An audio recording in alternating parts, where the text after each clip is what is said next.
Yeah, everyone, this is Thermite, and this is Weekly Shonen Jump for the week of February 14th, 2020. Happy Valentine's Day. I guess belated Valentine's Day to anyone watching this, because there is no way that this is going up on February 14th, considering that I'm recording this on February 15th. Unless, of course, we loop around an entire year, or you're watching this in the future. I do keep on forgetting that people do, go back through my catalog and watch stuff I uploaded, 3 years ago. So you know what? If it is Valentine's Day when you are watching this right now, happy Valentine's Day. I negate everything I just said. Yeah. Anyways, this is the debut of Nine Dragons Ball Parade. I I've already kind of released all of my vitriol when it comes to this cover, because it's bad. It's just a bad cover. I know it's probably not that bad in the Japanese release because they use a small segment of this in order to do the background for the Japanese actual volume. But oh my god, this background. I can't think of a webtoon that has done something this bad because it's not just take a picture, put a manga filter over it. This is just take a picture, run it through a program that, simulates it being sent through Twitter 500 times. Look at the sky. Look at the stands. And I thought this was a big zoom, but it might not be a zoom. That might just be the way this area is built. But it looks really weird and off-putting. And then the character designs are also kind of just all over the place-ish. The faces look different from the bodies look different from the gear they're wearing. This angle with the arm looks strange. The armpit looks weird. It's a lot of just this isn't selling me on the art at the very least. Now, what is Nine Dragons Ball Parade going to be about? The fact that we have Dragon's Ball right in the middle makes me feel like they're gonna do a Dragon Ball thing. I have to imagine if it just coincidentally translates out like that, then I think, any translator would try to, move the words around in some way in order to not get that across. So, that has to be intentional. I mean, it looks like it's going to be a sports series. It could be a Dragon Ball parody manga, but if so, that's, they're really, going hard sideways in order to do something like that. I'm not the biggest fan of sports series in general. I haven't found a sports series that really dug into me and made me go, yeah, I really love watching this. Mahjong series, I think, are the closest to that. But even then, they are a different sort of thing. They've got a different vibe. One Outs, for instance, is, even though it is a baseball series, it is a baseball series by way of a gambling manga. And it does feel, distinctly different. So, if this is just a straightforward, we know Haikyuu is out, we're gonna do a sports series in Jump, I don't know if that's really gonna be my vibe, my steez. But we'll see. I'll give it a fair shot, as I will everything else coming out right now. Let us start with an old classic, though. Black Clover, chapter 282. Black Guardian. I assume that's going to be Asta's new look. Also, really excited to hear that the Black Clover anime is ending. That's probably not what you would expect to hear from someone who likes Black Clover. But yeah, I'm glad that we're not going to do this is going to come out at one episode every single week, and we're just, going to keep doing it until it is physically impossible. They've gone there. We've had stretched out arcs, and we've had, little filler arcs, and we had that one arc that was, based on the, novels. They've been doing stuff to try and make it work, but I'm glad that they are just kind of, doing a stop. And I'm honestly really happy that it's not stopping at the end of an arc. I do feel like that is, it's bad for momentum. Something like Hunter x Hunter, which did want to have a definite stop, a definite, here is not even a very big arc, but here's right before the lead into the next big arc. I can appreciate that as we're not planning on doing any more. We're not going to do OVAs, we're not going to do sequels. If something else needs to get animated, we might do it, but we're not thinking about that right now. I'm fine with that as we want this to be self-enclosed. But for Black Clover, something that will continue, something where they do want you to think the story continues on, I'm glad that they are going to hard cut it in the middle of this arc. Because that makes you go okay, Black Clover's not over. When are we getting more Black Clover? In the same way that I felt very middling about the ending of the Bleach anime because we ended it with a filler arc. It made me go I'm not totally sure if we're gonna get the rest of it adapted or not then. I think this is a strong statement of it's going to be good. We're gonna come back when we have more to do. Anyways, what is this Devil Union gonna look like? Because with Noct's Devil Unions, they all of his devils are very animal focused. So it is very clear like this is going to be armor based on this type of animal, combined with this like aim. Like his cat form is cat stuff mixed with like stealth ninja stuff, or his horse form is horse combined with like defense.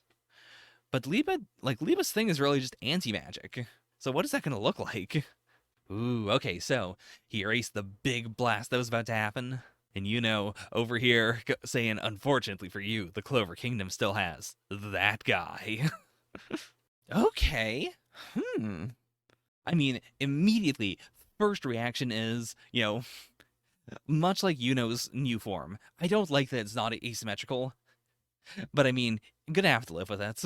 It's cool that his headband seems to have. Oh no, that can't be his headband. Like I like that is the same design on his headband, but like extended. But I guess it has to be like a new armory thing designed, yeah, with the same pattern. But yeah, those horns look good. He's got the like long horns up here now. It's very knight-like, which is not where I thought we were going. The wings also like yeah, these aren't exactly the same wings as his, like, half-demon form, right? They look slimmer to me. I guess these are, like, more like Noct's wings when we've seen them. But they're not like the, Noct before we saw his design, where he was, like, much longer looking. I'm curious to see how this is going to look like in color. Like, do all of these cracks have the same look as Asta's, like, new arm, the arm that is, power itself? Like, are they all sort of like a dullish red? Because I guess that would make sense. And also, if this is supposed to look like his headband, but instead of being bright red, it's now dullish red. You got the crest in the middle, like I guess symbolizes the 5-leaf clover. It it looks kind of generic. That's my main problem with it. Nothing about it is bad. But like Yuno's look, both the like asymmetrical form and his new form, both look very distinctive. They look very like this is, if this were to show up in a video game or something, I would immediately say that is supposed to be Yuno. Whereas this, like, even if it does get more iconic as we go on, like it looks so generic grunty. Okay, so how do they fight like this? I mean, is it going to be the same but stronger? It seems like he can float without having to, like, stand on the sword now. We'll take it down instantly. Okay. Alright, Damnatio has to watch him do this, too. Like, I was wondering if there's going to be some sort of, like, cross infighting there, but I don't think he will. I think this is supposed to be the, like, you hate demons, you think that I am a menace to our society, so you're going to sit there and watch while I save the world from this monster. And I mean, yeah, fair. Like, I'm fine with most people's reaction being, a devil's come to help the ancient demon destroy our lands. Like, yeah, it's pretty scary. Huh. So I'm guessing this doesn't, like, fundamentally change what Asta's magic feels like. Like, if people can immediately recognize it. Also, it is... You know what? I'm okay with this. I'm okay with the idea that, in silhouette, like, the Liba's energy still feels the same. Like, this silhouette is much closer to, especially the face, but also, like, the head shape and, like, the hair. Like, it looks a lot more like what the devil in Asta's grimoire looked like every single time we got, like, a glimpse of it over the course of the series. I'm going to be okay if they use both designs. If it is the Liba looks like Asta, because, that is his, like, humanoid form, but his energy still looks like this. That's actually a really good way to have your cake and eat it, too. Everyone's so salty. Actually, I don't know how many episodes we have left. I don't remember exactly where the anime is right now. Could we end it with this chapter? Because this is not the big thing that will decide the whole series, or, like, this entire arc even. But we are doing the big, like, we cut around to every single person from the orphanage all the way up to the, the big magic knights, and they're all going like, Asta, go! We believe in you! Like, it feels very much like the ending of an arc. And if this is supposed to be the, like, Asta does kill this thing in one chapter, he is that strong, that would also make sense as a hard, like, the fight continues on and Asta is going to go save everyone else, but for right now, he's going to fight this thing. Oh, but he can't because he has the 5-minute limit. Like, I guess I don't know what his travel speed is like, but there's no way that's 5 minutes from here to, 2 countries over. This is also cool because this seems like it is the height of the raw power dynamic in Black Clover. Like, we have the arrays now, we have people like Dubnatio who have very conceptual abilities, and it seems like that is where the series is going next. Like, there are still going to be characters who have unbelievable raw power, but even someone like Mereoleona has the combo of unbelievable power and also, like, she can turn herself into pure fire and, create an entire area where she's super fast and super strong. Like, I can definitely see it being if someone is just strong, Asta can just cut through them. But now he has to deal with things that, change the environment or change, time or gravity. Oh, that's a really cool image.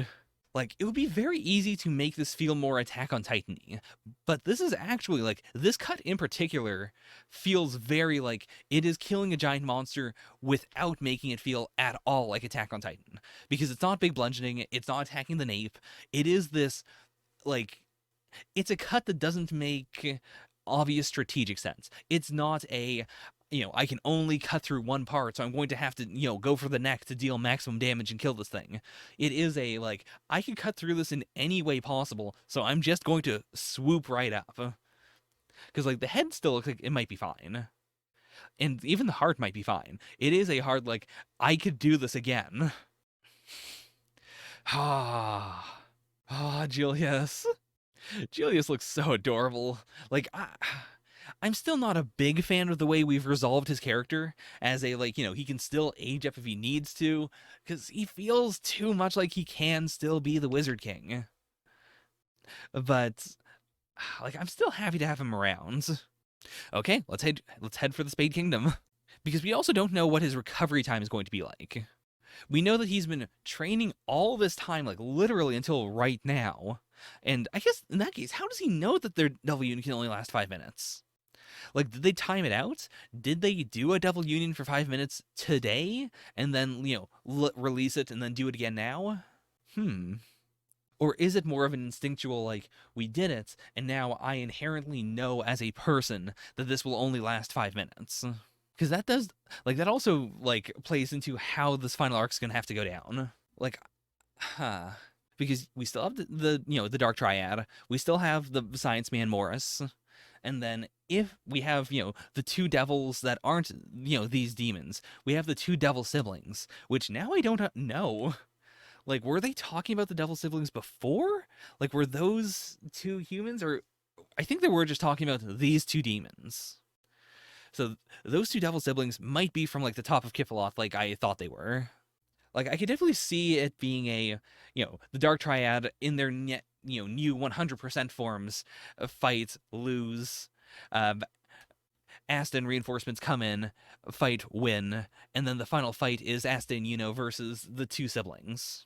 That would make the most sense for me from a we have to have Asta and side by side once more to do this. We need a repeat of the elf fight where, they're flying at the camera and, they have the asymmetric wings, but together they look like they're one-winged, warrior. We've got to do that again, but with their new looks, right? There's no way we wouldn't. Black Clover, good as always. Probably not that fantastic, though. This was big and climactic, but I feel like Black Clover has this veneer over it of even the really, really good chapters aren't as, it doesn't have the highs that something like My Hero Academia or Undead Unluck or Chainsaw Man have. Even the really good chapters feel like they are, within this encapsulated vacuum of, I like it all well enough, but it all kind of evens itself out as well. This is an exciting moment, but it doesn't make me feel super duper hype. Anyways, that's Black Clover. Let us move on to The Elusive Samurai, Chapter 4. My name is Hojo Tokiyuki. Just the other day, my home... listen, I might drop the series if we end this chapter with another Don't You Understand? Tokiyuki's power is that you can't hit him, and therefore, even though he is not a hero who will fight head-on, he is a hero who will win by running away. He will be an elusive samurai, and with his elusive powers, he will change this era and make a mark on Japan. This is a cute situation, though. Why is it that the first thing in the morning I'm surrounded by shrine maidens encouraging me to eat insects and indulge in pleasure? Yorishike's land is a magical place. So did he, like, dig this pitfall? Or is it just, like, quicksand that happens to be in this area? Okay, so it is a pitfall he actually dug. This place is full of divine presence, and my holy power is at its greatest here. Like, in any other series, I would say that, Yorishige probably isn't really psychic. But over the course of these chapters, it seems abundantly clear that he is, in fact, magic. Like, there's no way he isn't. Oh, so this is Suwa Grand Shrine, Chapter 4, Suwa 1333. So I imagine, like, I'm excited to see this because this is going to be the actual setting, I assume, of a lot of the series. Like, even if Tokiyuki ends up going out and, like, doing campaigns and stuff, like, this is where I assume he's going to be retreating to every time. The painterly background is interesting. Like, it's only for this panel, and it is a very hard, like, this is meant to feel, different. This is meant to feel more classical. Because immediately here we get to see it again in, like, the normal art style. It's an interesting move. If I were reading a volume, I would assume that this was done in color. I appreciate seeing their names again, but again, this is just a recap. All right, it's time for school again. We know he hates school. In the future, this kind of repetitive joke is called a tendon because you get 2 pieces of tempura shrimp in your rice bowl, and it isn't funny more than twice. Okay, they did have the, like, ladder already there. He said he had, like, actual supporters, but did he mean that as a just, like, I can defend this place and people are going to, continuously bring us food and water? Or did he mean, like, I will also supply you with soldiers? Or, like, is Tokiyuki going to have to go out there and find, like, Hojo loyalists and bring them in? That's so many pitfalls! Right. He expected to only be a puppet ruler, so what is going to make him realize that he could be a good ruler or a good, like, tactician? Because we keep on seeing these kids, but we haven't been properly introduced to them yet. I feel like there has to be some sort of, like, team building exercise that they do together. I swear by the gods that losing is not a possibility. After all, I myself am a god. That's a little concerning. Okay, I will now clear away the rain. During this era of Japanese history, people believed in Arahitogami. Arahitogami were human beings worshipped as gods, and 3 were most prominent. And, like, oh, that's actually a really good panel. With, like, the rain itself dancing around in the wind as he, manipulates it. And so it is, like, the titles of these people are, like, it is, the high priest of these two shrines and the emperor in Kyo. But it isn't, like, these specific human beings at this point in history, which makes sense. Like, it follows with the Japanese, like, mandate of the emperor is also God. And that also means that, like, again, we know that he wasn't actually here in this part of Japanese history. So it makes sense to say, like, he is filling this role in this time period, and therefore he would, be seen as a god. / he might actually have godly powers. Hot damn, that's a lot of people! Ah, and that's why he had to clear the rain, because Tokiyuki wouldn't be able to see this massive crowd. Okay, and that makes sense too, because it isn't a, like, they care about me because of what I've done for the community. It is a straight up, like, they do worship me as a god. Like, this is their tradition. Therefore, like, they will follow me no matter what we do, and therefore they will follow you if I tell them to. Now do you believe me? You have a god on your side. Oh no. This drawing of his face is terrifying. This feels like he's going down the bad path. They're so upset. So it was a bit of a trick. Like, unless this final page says something, I have to assume that he really can control the weather. But it is a, simultaneous, yeah, he can control the weather, and they do, like, believe in him as a god, but at the same time, they are fed up with his bullshits. Suwa Yorishige understood Tokiyuki more than anyone and showed the boy a path to the future, thereby gaining an inestimable influence over him. Becoming a hero begins with sharpening one's teeth on a god. Good pairing with this shot of him, like, literally biting Yorishige. So, this is all right. Like, this is a better ending than the first 3 chapters. And I do think I understand the vibe the series is going for. Like, it is a, like, this is an old tale. This is a history book. Like, every time you open it up, like, you are being narrated the story by a narrator. Or even not a narrator, but, like, someone is telling you the story. I'm still not totally sure how I feel about it, because most of this chapter does repeat the same problems I had with the first 3 chapters. Of it doesn't feel like we're like, it's not just that we aren't really going anywhere, it is also that, like, half the chapter seems like it is trying to sell me on the rest of the series. Like, it's the same points over and over again. I'll give it another chapter. Like, if chapter 5 continues this pattern, I'm gonna have to drop it just on principle. But if this is supposed to, like, if this is just a slow build up, I'm not against that. Like, I also do dislike series that, pop off and start running and just don't stop and they can't set up anything. It's just, this feels like the opposite problem of, we're doing way too much setup of things that were already set up in chapter 1, let alone chapter 4. Just gonna slide this right under Black Clover, and we are off to the live stream. I didn't see that you were here. Now I feel bad. I was too busy talking about the Elusive Samurai. Oh no, where'd my phone go? Okay, I'll take a picture of this so you can see what my new setup is. I hope nothing incriminating is in the shots. It should be okay. I finally have a 2. Wait, let me just pull this up. As you can see, I have 2 monitors now. Now, one of these monitors is all doped up and not like it's way brighter than it should be for some reason. I'm not totally sure what's going on there, but it does mean that now, like, I don't have to have OBS up here where you can see it in the middle of my stream. Instead, I can put it over on that monitor, and then I can just, look at it every once in a while. I'm going to move chat over there. It is very much so a mini monitor.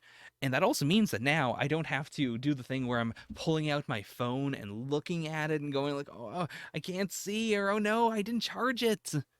I'll still pull it out to do the transitions. But for right now, I can not use it, and instead I can just take Discord and, oh man, this might be bad. Can I open 2 Discord tabs perhaps? Because I do like the idea of having chat there, but then also, oh, I should probably move off of this. Pretend you didn't see the first chapter of, or the first page of chapter 4 of the Elusive Samurai. I would like to be able to, wait a minute, is this? No, that didn't help at all. Darn it. Anyways, I'll try not to get too distracted. But it is a new era of technology in which I don't have to just multitask everything on camera while everyone scratches their heads and wonders what's going on, even though I did just do that. Pretty sure I got all the tabs up properly. Yeah, so in case you don't know what's happening right now, this is Weekly Shonen Jump, and I am about to read the brand new series, 9 Dragon's Ball Parade. Which, interesting title. Oh, please tell me if I should know anything about the creators going into it. Like, if they've done other Jump stuff, or if they've done other manga in general. Okay. I'm actually kind of surprised. Like, the art feels very newbie-esque. Like, I think it is, like, the heads combined with the fact that, like, the heads don't feel like they fit on the bodies here. Like, both of those combined with the fact that this is, like, the cover of Jump. Like, this is the image that they want to sell me the series on. And it feels kind of janky. I'm not going to hold the background against them. The background, I assume, is just some intern at Shueisha, going like, oh no, I don't have a background. I'm just going to take a picture of a baseball field and put it through a really bad filter.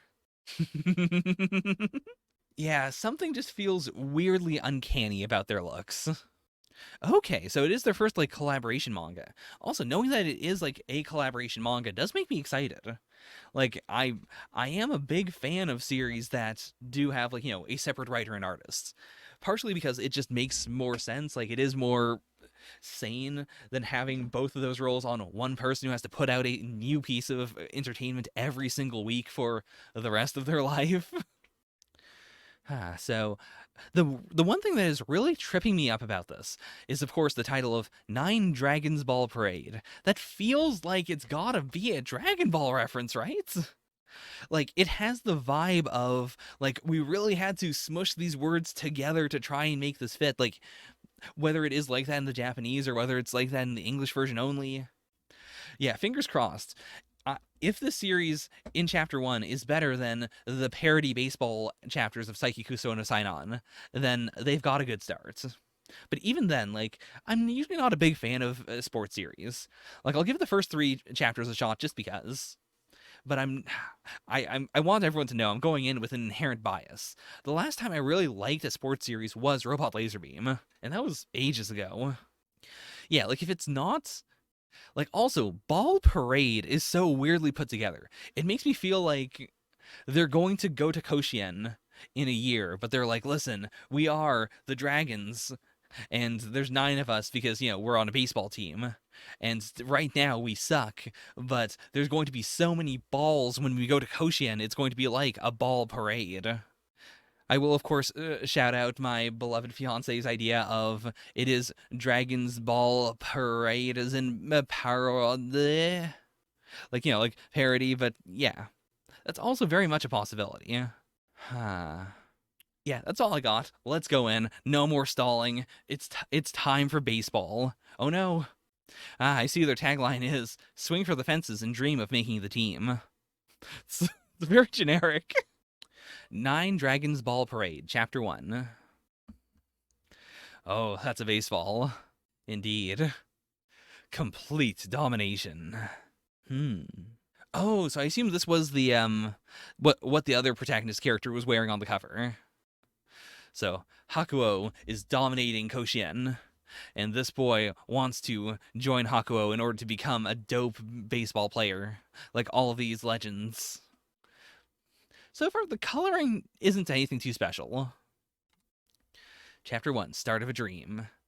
Okay, so I assume these are like, the main 2. We've got someone in the background here and here. They do seem like they're on the opposing team, though, so maybe this is the color page just for this chapter specifically. It is also cool that our protagonist seems to be the catcher. Like, that gives me immediate, like, early Deku vibes of, like, this character is strong not because they are extremely athletic, but because they care a lot about the game and they know how everyone plays. And so, as a catcher, he will try to, like, without breaking the rules, like, inform the ball hitman on the best way in order to hit the ball so that he gets the good strikes. And then, of course, this is the pitcher who has the strong ability, and he's like, okay, oh, wait, no. Right, it is catcher, ball hitman, and then the pitcher. So I guess these 2 are going to be the duo of the pitcher who believes in him, and he was like, I'm going to, do whatever throw in order for me to succeed. And he's like, listen, you gotta believe in me. I know everything about baseball. I will use your, I will bring out the best in you. And in exchange, I hope you're sure not a Bakugo. And then the ball hit here is like, oh, I don't understand it. How can they do this? It's like they're perfectly in sync. Oh boy. Wait, let me zoom into this background. Like, the drawn parts of the background are okay, but boy, these human beings. It's not bad necessarily. It feels very uncanny. It's very, like, it's the combo of they look very realistic, they look very, like CG model-y, and then also they don't have faces. And it's giving me this very, like, creepy vibe. Oh yeah. I'm sure hoping we don't go full Deku. That isn't like, listen, I started off because I knew everything about baseball, but now I don't care, and I'm just a strong ball hitman, and I will use my ability, 9 Dragons Ball Parade, in order to hit the ball and make it feel like there's actually 9 balls, and then everyone chases after the fake ones, and the real one goes into the stands. Anyways, I think I've said enough about my theories. Let's actually read the manga. Oh! Did you know? You thought you were born without any pitches, but not only did I hand you a pitch, but you have 8 other secret pitches hidden within your body.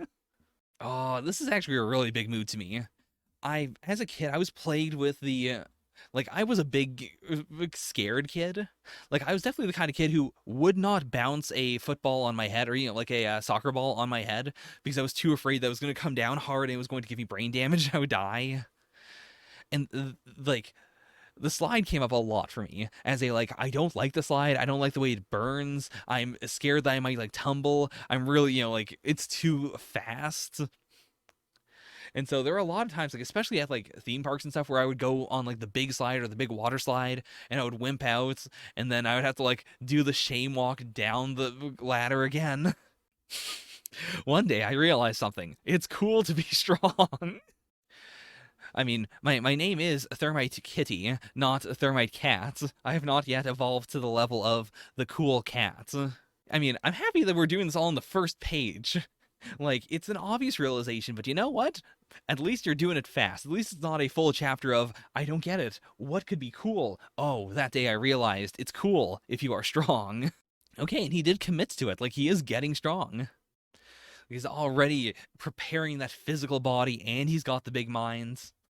That makes a lot of sense, too. Like, even if he's not, like, naturally gifted in terms of his raw strength, if he can, at the very least, like it's not that being a catcher is an unathletic position, but if it's the combo of I'm the catcher and also I know a lot about baseball in general so I can be a good tactician, and also like I'm constantly getting better and better so I can try to cover the other positions as well. Like he could be a really strong all-rounder. Okay, so yeah, he's the kind of person who isn't going to be scouted. He's not going to be playing for a strong team. But the third way is through tryouts. There's 9 people on a baseball team, I believe. Like, I don't think they're all. I guess they have to be all separate positions, but I don't know the names of most of them. To be fair, I don't know the name of Ball Hitman, so maybe I'm not the kind of person who should be saying like, "Hey, here is the absolute truth when it comes to baseball. Let me explain baseball to you." But yeah, if there's 9 people, there have to be 9 positions, if not even like in name, even if there are like multiple people out in the field. Ah.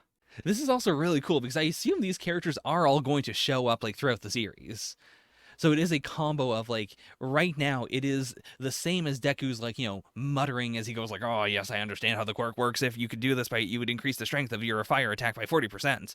But it is also a like going back through the series, it's probably going to be a big like, "Oh yeah, he knew about this since the beginning." Or this factoid, came up in this arc, but also did you know he referenced it in chapter 1?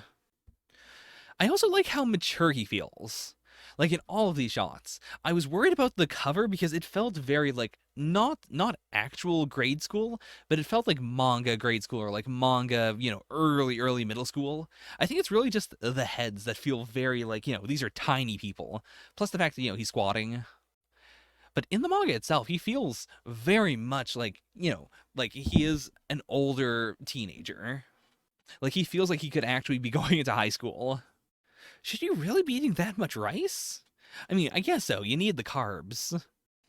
Also, I do imagine, like, part of the reason we're getting this is because in the future, we're probably going to have, like, a super gifted character who, like, we see them go through all of this again, but it is like, think about baseball. Hey, I like baseball. I guess I'll try catching the baseball.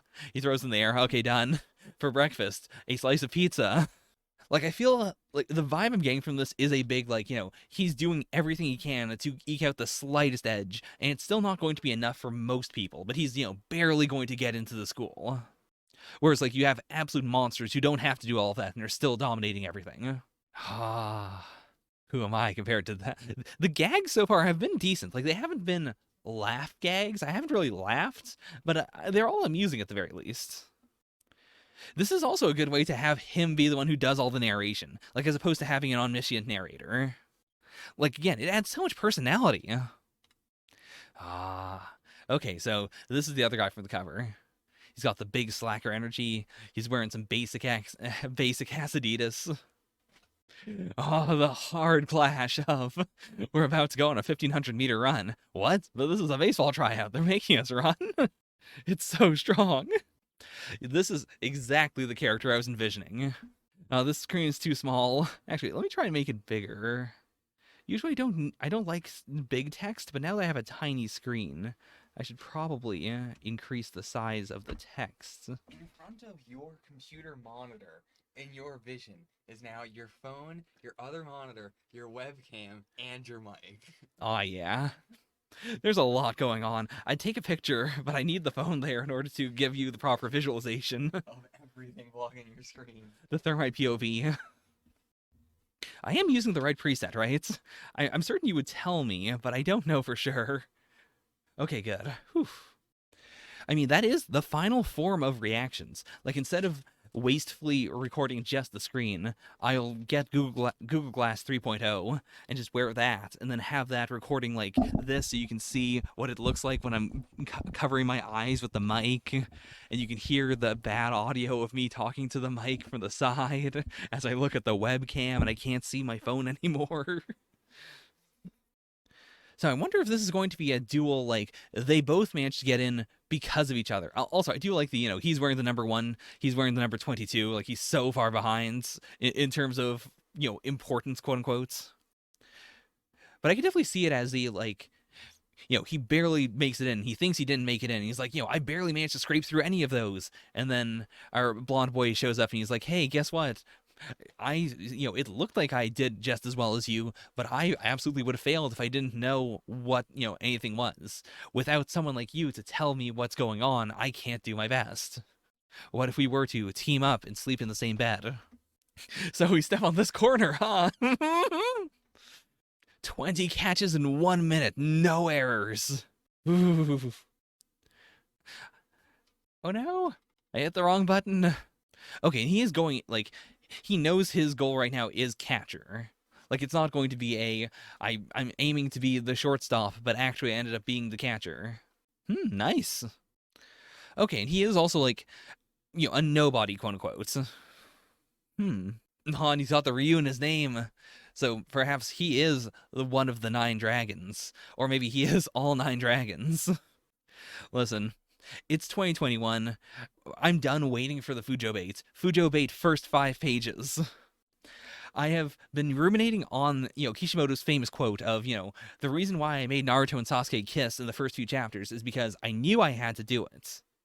In the past, I used to take that as a, as a comedic thing, like that doesn't make any sense. I can't believe that. No, Kishimoto was right all along.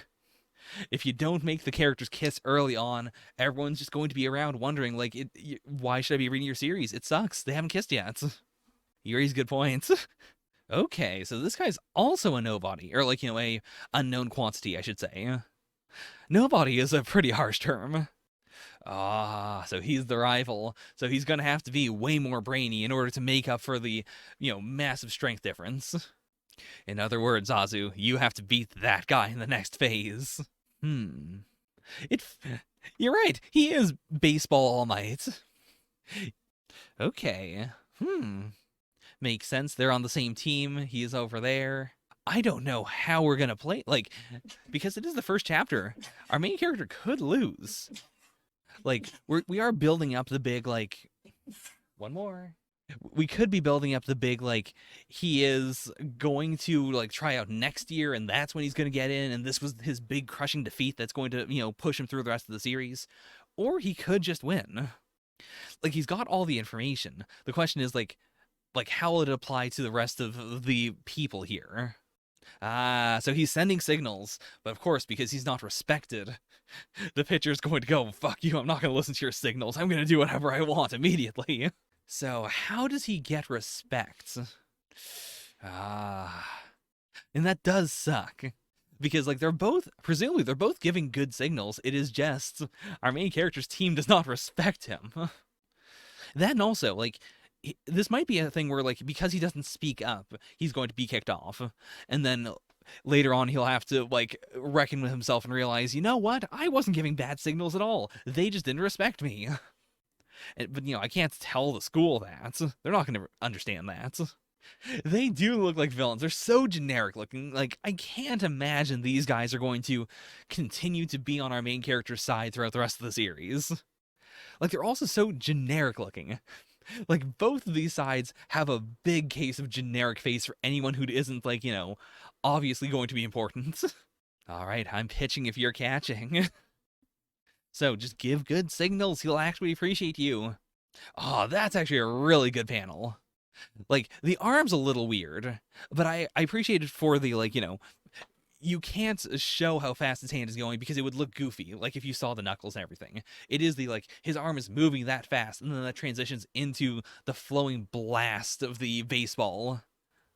That's a good ass, yeah, that's a good throw because it also feels very stunning. Like if we'd had a bunch of other like big explosive panels, like even that, like it's kind of cool, but it's not explosive. This is the first time where we really see the way that the series can use composition. Hmm. Oh, that's actually a really cool idea. Like, if we aren't ever going to see his hand, like, if it's not just that one shot, but it's always, whip like. But most of all, that high extreme rise. Yeah, that's really cool. Hmm. But okay, so he only has a fastball. He can go inside or out. But even that's fine. Like as long as you have two things you can do. Like with one, you're kind of screwed. With two, you can start to play, the gambling manga mind game of I know he can only it's a 50-50, but which one will he choose? Oh, I really like this panel. Like using his eye as a like a dartboard. Hmm. Okay, and this is like the big rival moments. Like you're better than him as a pit or as a catcher, even if no one's noticed it until right now. But can you beat him 1-on-1? Or like 2-on-1? And it's an absolute faith. Like no matter what, I'll believe in you. You're my catcher. Like this is also just a good mind game for the first chapter because it is extremely simple.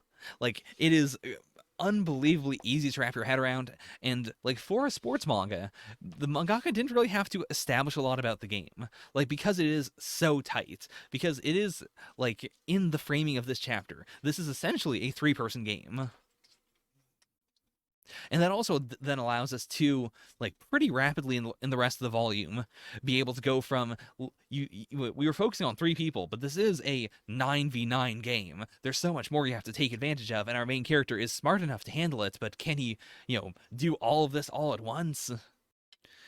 Because he's tensing up, he'll miss a low pitch. I really like the way the fastballs are drawn. It has some of that like robot laser energy to it, like the extreme straight, but then like having the swirling line to represent the spin on the ball looks really good. Like that, and also the fact that it's not constantly like that. Like it does make like his pitch is very distinctive, and then I imagine later on as the series goes on and he learns how to actually do more than just a fastball, they'll similarly look very distinctive. Ah, okay. And now that they've, established that Azu is good and that he gives good signals, like even if no one else, cares about him, that's so good. Like I am a big fan of the quiet boy who can't express himself, and then the big bombastic boy who explains everything. And even if he gets it a bit wrong, like the fact that he's willing to say something at all means that quiet boy's feelings can be more understood. Okay. So that's also really cool because now they have to beat him in two separate arenas. Like they already had the here's what he is like as the ball hitman, but now that he's a catcher, Azu has to prove like listen, not only am I a good catcher, but I know how to defeat other catchers. And because of that, like you should take me, you should let me onto this team. I am completely better than this person in all ways. Okay. Ah. So he backs the batter up on the inside pitch, then signals for an outside one. So he is like, yeah, like it is the opposite of a pitcher who you have to have faith in. Like he is playing a metagame there. And like of the recruiters, this guy does seem to be the main recruiter. Like he's the one actually paying attention and seeing that Asu has promise. Oh, that's so cool. Like again, it's a mind game, but it's such a simple mind game. And so this is the ultimate showdown. Now it is like they're both on the field physically. This is also really important because it is the like he is physically strong. Like I see we're gonna see him run all the bases in order to then pay off the the shot we saw before of him, at the very start of the series, running and like jogging and getting his stamina up, combined with everything else he has done in order to build stamina for this day. Nice, Sue. All right, so it's a win. So I guess he's in. And like everyone here does appreciate him at the very least. Like, even if I don't think they're going to stick around. Aww. Okay, so give me those results. If I call your name, you made the team. So, I mean, this is the part where it could go any direction. We could do the big, like, I truly believe in you, even if you. But like the fact that he brought this up and he already did the speech he should have done at the end of the chapter, makes me feel like we're going to do a bait and switch. But I don't know why they would. Making the team catcher, Daichi Kunishiro. Okay, so he's in. All right. You have an excellent mind. You guided your pitchers, good signs. Okay, so he did like see all of that. This is a straight up like, I understand everything you did, but we don't need that at Hakuo. Hakuo is a 50-man team of analysts. Oh, this is really cool. So it is a like at our team, you don't need to be smart, so we don't appreciate the idea that you would try to do this. All we need are mindless soldiers, tough soldiers to carry out our orders. Like, I'd already kind of built up a little bit of like, this might not go super well. I do feel bad for Asu, don't get me wrong, but like, when it comes to ways to have him be crushed, I'm glad this isn't just a like, yeah, he that boy is dating my wife, therefore I have to let him on, even if you are the better pitcher or the better catcher. This is a like, no, the thing that makes you special, the thing you've worked on all your life is pointless here. It is like if All Might went up to Deku and said, listen, being smart doesn't matter. Stop being smart. You just need to learn how to use this quirk in order to be super duper strong. In fact, I hate you so much for being smart that I'm giving my quirk to Bakugo while you watch. So I guess this is going to be a, like, our main character joins a different team and has to go after, the reigning champions, which also makes sense as a, like, these are the reigning champions. It would feel a little weird if our main character was part of, the team that's been dominating, and then the struggle is, will they continue to dominate? Now, will his friend also, like, leave? Or are they going to be rivals? Like, are they going to be on opposite sides? I have a request. So, is he going to just leave? I mean, this has been his life. Also, good shot of him crying. Like, this does feel crushing. Okay, I turned it down. Azu, I have a request for you, the best catcher I've ever met. Will you join me to form the best team ever? All right, so it is the scrappy, like, we're doing it ourselves. We're gonna scrape together a new team by ourselves. We're gonna topple the big money team. It does feel very MHA. You can be a baseball player. Heat this. All right, you know what? I'm into it enough. Like, the art still isn't doing anything for me very much, and like, I'm not totally sold on even the baseball, which makes sense. Like, these were tryouts. This was not a full game. But yeah, like, for being a first chapter, they nailed it. I get the main character. I get why he's cool. And there was, like, a full arc in this chapter. So definitely into it. Definitely willing to give it a shot. And now, like, this first page feels a lot different now. Now that it is the, like, Hakuo is not the goal. Hakuo are the enemies. They are, the complete dominators. It's perfect because, yeah, they do physically look like this for a bit. That also makes me wonder then, like, are these two going to be on their team in the future? Like, that would make sense. As the classic shonen, in the first color page, we're going to introduce characters that are going to only show up in chapter 3. But yeah, solidly put together. I'm excited to see where we go with 9 Dragons Ball Parade. Like, specifically, what is the parade? Is it going to be, the 9 dragon? Like, it makes sense if they're starting a brand new team, if they just call them the Dragons after Ryudo's name. It did give me the big, like, in a lot of Japanese fiction, the question is, like, this looks very fascist, but is this the bad fascism, or is this the cool fascism? Is this the fascism our main character wants to do, or is it the bad fascism they have to fight? So I didn't want to, like, do the long con of, these are probably the villains. I'm really excited. Like, the big selling point from this point is going to have to be, like, what is the rest of the team going to be like?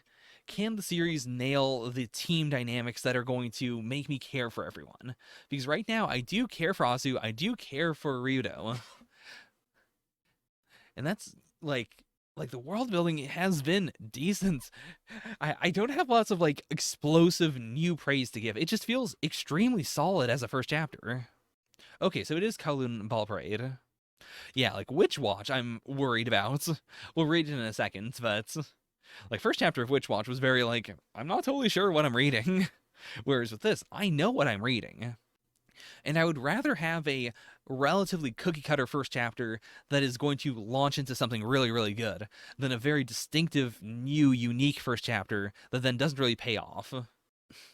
I mean, thanks for posting it, homie. I don't know how I didn't see that before. Oh no, now I feel bad. Did you post it in Jump?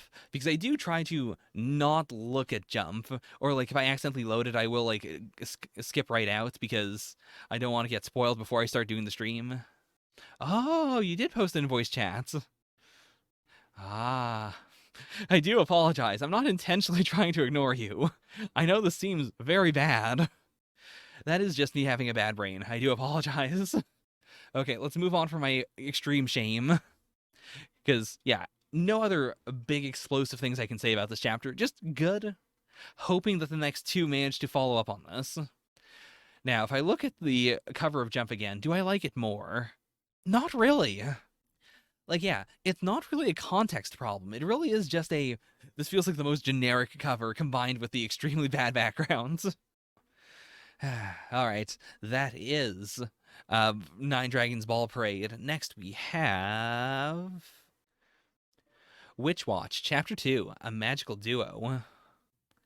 Okay, so right off the bat, good colors. I do like the contrast of the, she does the magic, he does the martial arts. I'm a little worried that because the chapter title is A Magical Duo, that this chapter is going to be, hello, did you know that this character is a witch, and that her former best friend now, oh no, I forgot what he was, a familiar, is, like, she is in love with him, he's not really in love with her, they have wacky hijinks. I'm really worried it's going to be a repeat. Okay, if we're going to do the repeat, do it now. Summary, which Nico has moved in with her childhood friend who is now her familiar. Okay, we got it. Oh yeah, this is just Star Versus. You're not wrong. It's just Star Versus, but for bigger weebs. I was going to say for weebs, but Star Versus is already for weeaboos. The only difference being, of course, that... what was his name? Moy. That Moy is not, in fact, Latino. That he is just a generic Japanese boy. And when I say generic Japanese boy, I am keeping in mind that he is an Oni, that he is half cat, half, cow. But for all intents and purposes, he's a generic Japanese boy. Oh no, what happened with the Thermite Curse? Oh, Sakamoto Days got a color page. Sakamoto Days can finally fly now that I've canceled it. Oh no, I can't unsee it now. Like, I said before she was Aries, but then I looked at her hair and it was like, okay, this isn't Aries' hairstyle, and, like, Aries has a much deeper pink. But no, this is just Funi's hairstyle of pink. The only thing I'm not super into in terms of the general, like, I'm in love with you, but you're not going to respond. Like, that's kind of played out. The thing I don't like about the comedy here is specifically the very bland expression that Nico has a lot of the time. Like, it isn't a extremely goofy expression, nor it is like a very earnest expression. It is the, like, I'm going to draw a very blank panel of her, and then we're going to cut to the punchline, which is super over the top. Like, I don't find that funny. I know that happens in a lot of gag series. I think it is supposed to be like, the ramp down, ramp up of, this face doesn't look like it's going to be comedic, but oh, they said something wacky. Oh, still love his dad's design so much. It's so good. Also, they didn't say anything like, you can't tell her that disaster will befall her, so I'm curious, like, does she know? It doesn't seem like it based on the first chapter, but maybe she is just playing it off as a, I'm not going to live my life in fear. Okay, so I guess we're doing the dating TV show thing.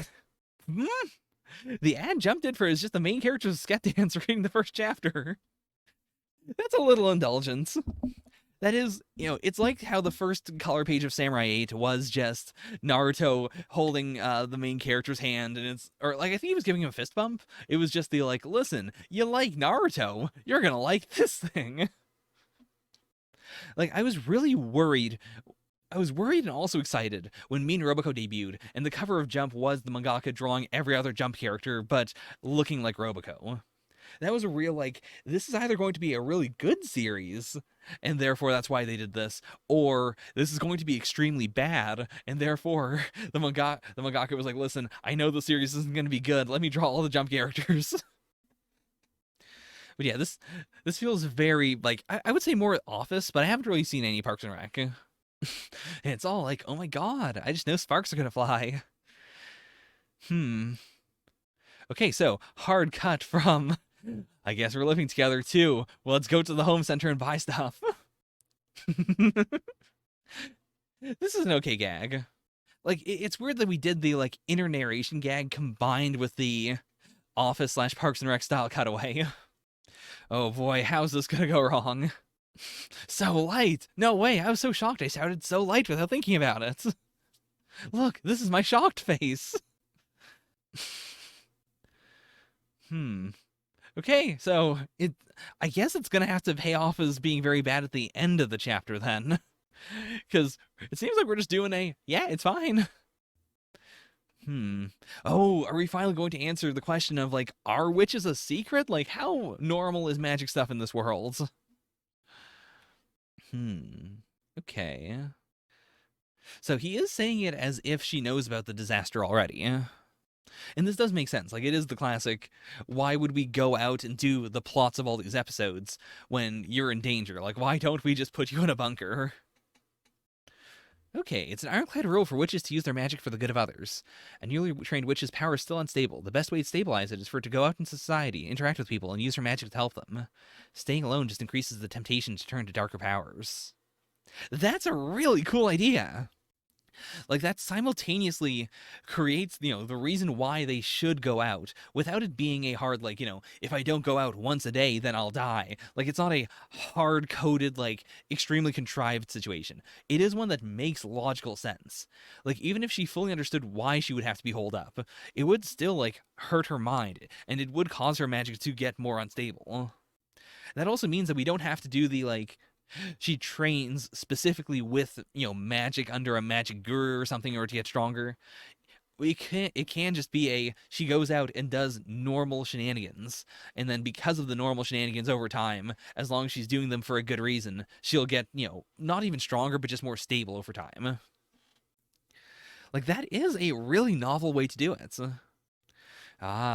So it's better to have as much human contact as possible, by which he means, of course, so it's better if we introduce random new characters of the week in order for you to help them. And we're already opening up the possibility of like, having more friends and expanding the group while still having this reason why they would want to keep it a secret.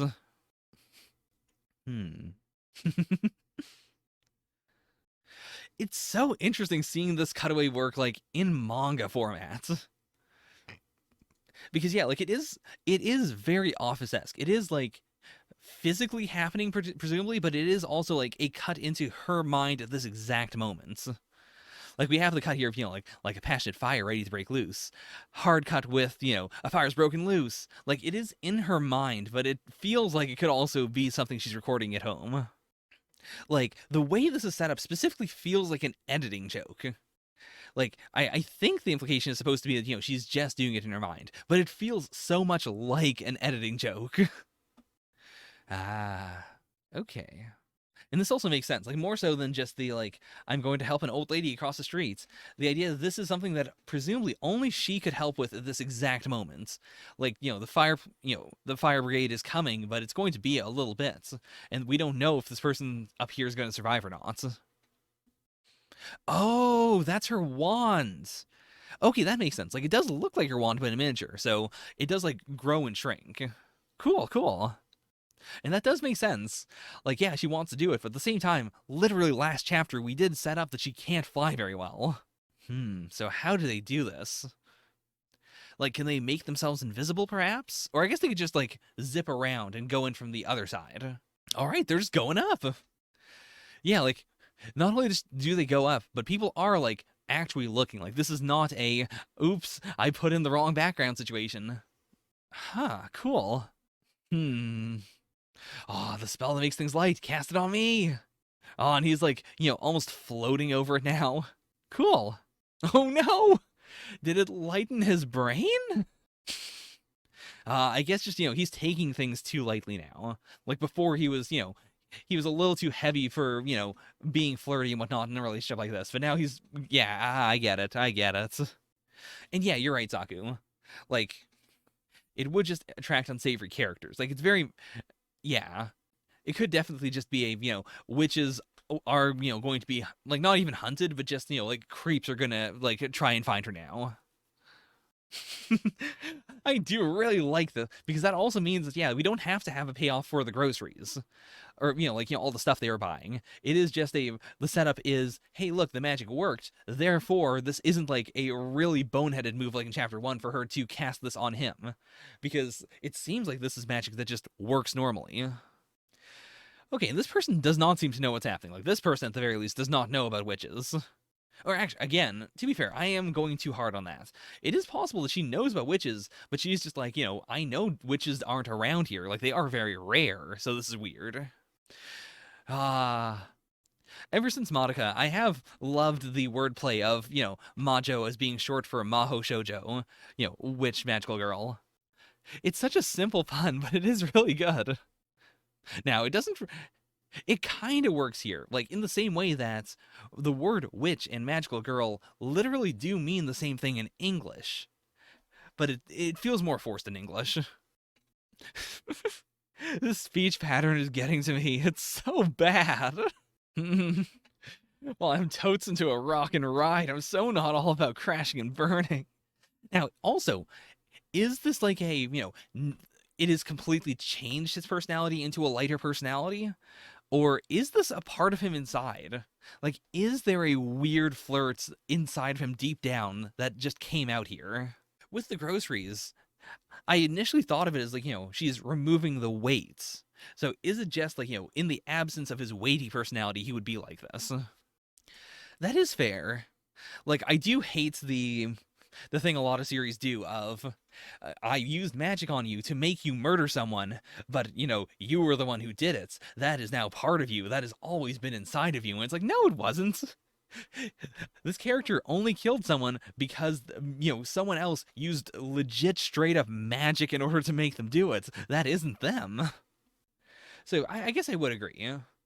Like, if that heaviness is a core part of him, then this is fundamentally not him. So are they just gonna crash into the grounds? I think they might she might flip around the broom and then have both of them land on Moy. Because even if he's light, he should still be super strong. She cast super light on herself. I can't believe that made a difference in her personality. She's already so light. I mean, I guess she does hold back. Like, she has the TV show in her head, but she is still how do I put it? She's ditzy, but there are still things she's not going to say to Moy. These two. This has to come up again. This is too good. This chapter has been so good. Like, the gag of Super Light is in itself so strong. And they didn't answer at all. They did not say who they were. They just immediately left. Yeah, if Roboco was a super Showa style, I'm going to do a bunch of things, but I'll only ever do them in the episode where they need to show up, it would suck. Part of the comedy of Roboco is the she does something and now that is just canon. That is just something that's going to be around forever. I definitely thought with the first chapter this was going to be more of a every spell only shows up once sort of series until, a big climactic fight where it gets super serious. But yeah, Super Light is so good. I can imagine an infinite number of character archetypes that would be immediately broken if you cast Super Light on them. It's such a good spell. Then also, it doesn't seem like she has like beam magic or anything. Like it's all like from like a Harry Potter bolt of energy flies out and then does something.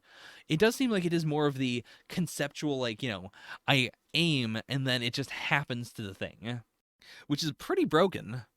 Like it kind of implies that unless you have some sort of like inherent anti magic to you, then you can't like dodge it or anything. Oh no, did it make them super heavy in return? Yeah, that makes sense. So this is a classic. She just didn't read the book. She just straight up cast a spell on someone else without even thinking. Not that like I won't think about the side effects, but just like I didn't read the whole thing. Seriously, like warn me about that kind of stuff ahead of time, babe. I don't need no crazy dumb After Effects and stuff. It's way too whack. All right, here we go.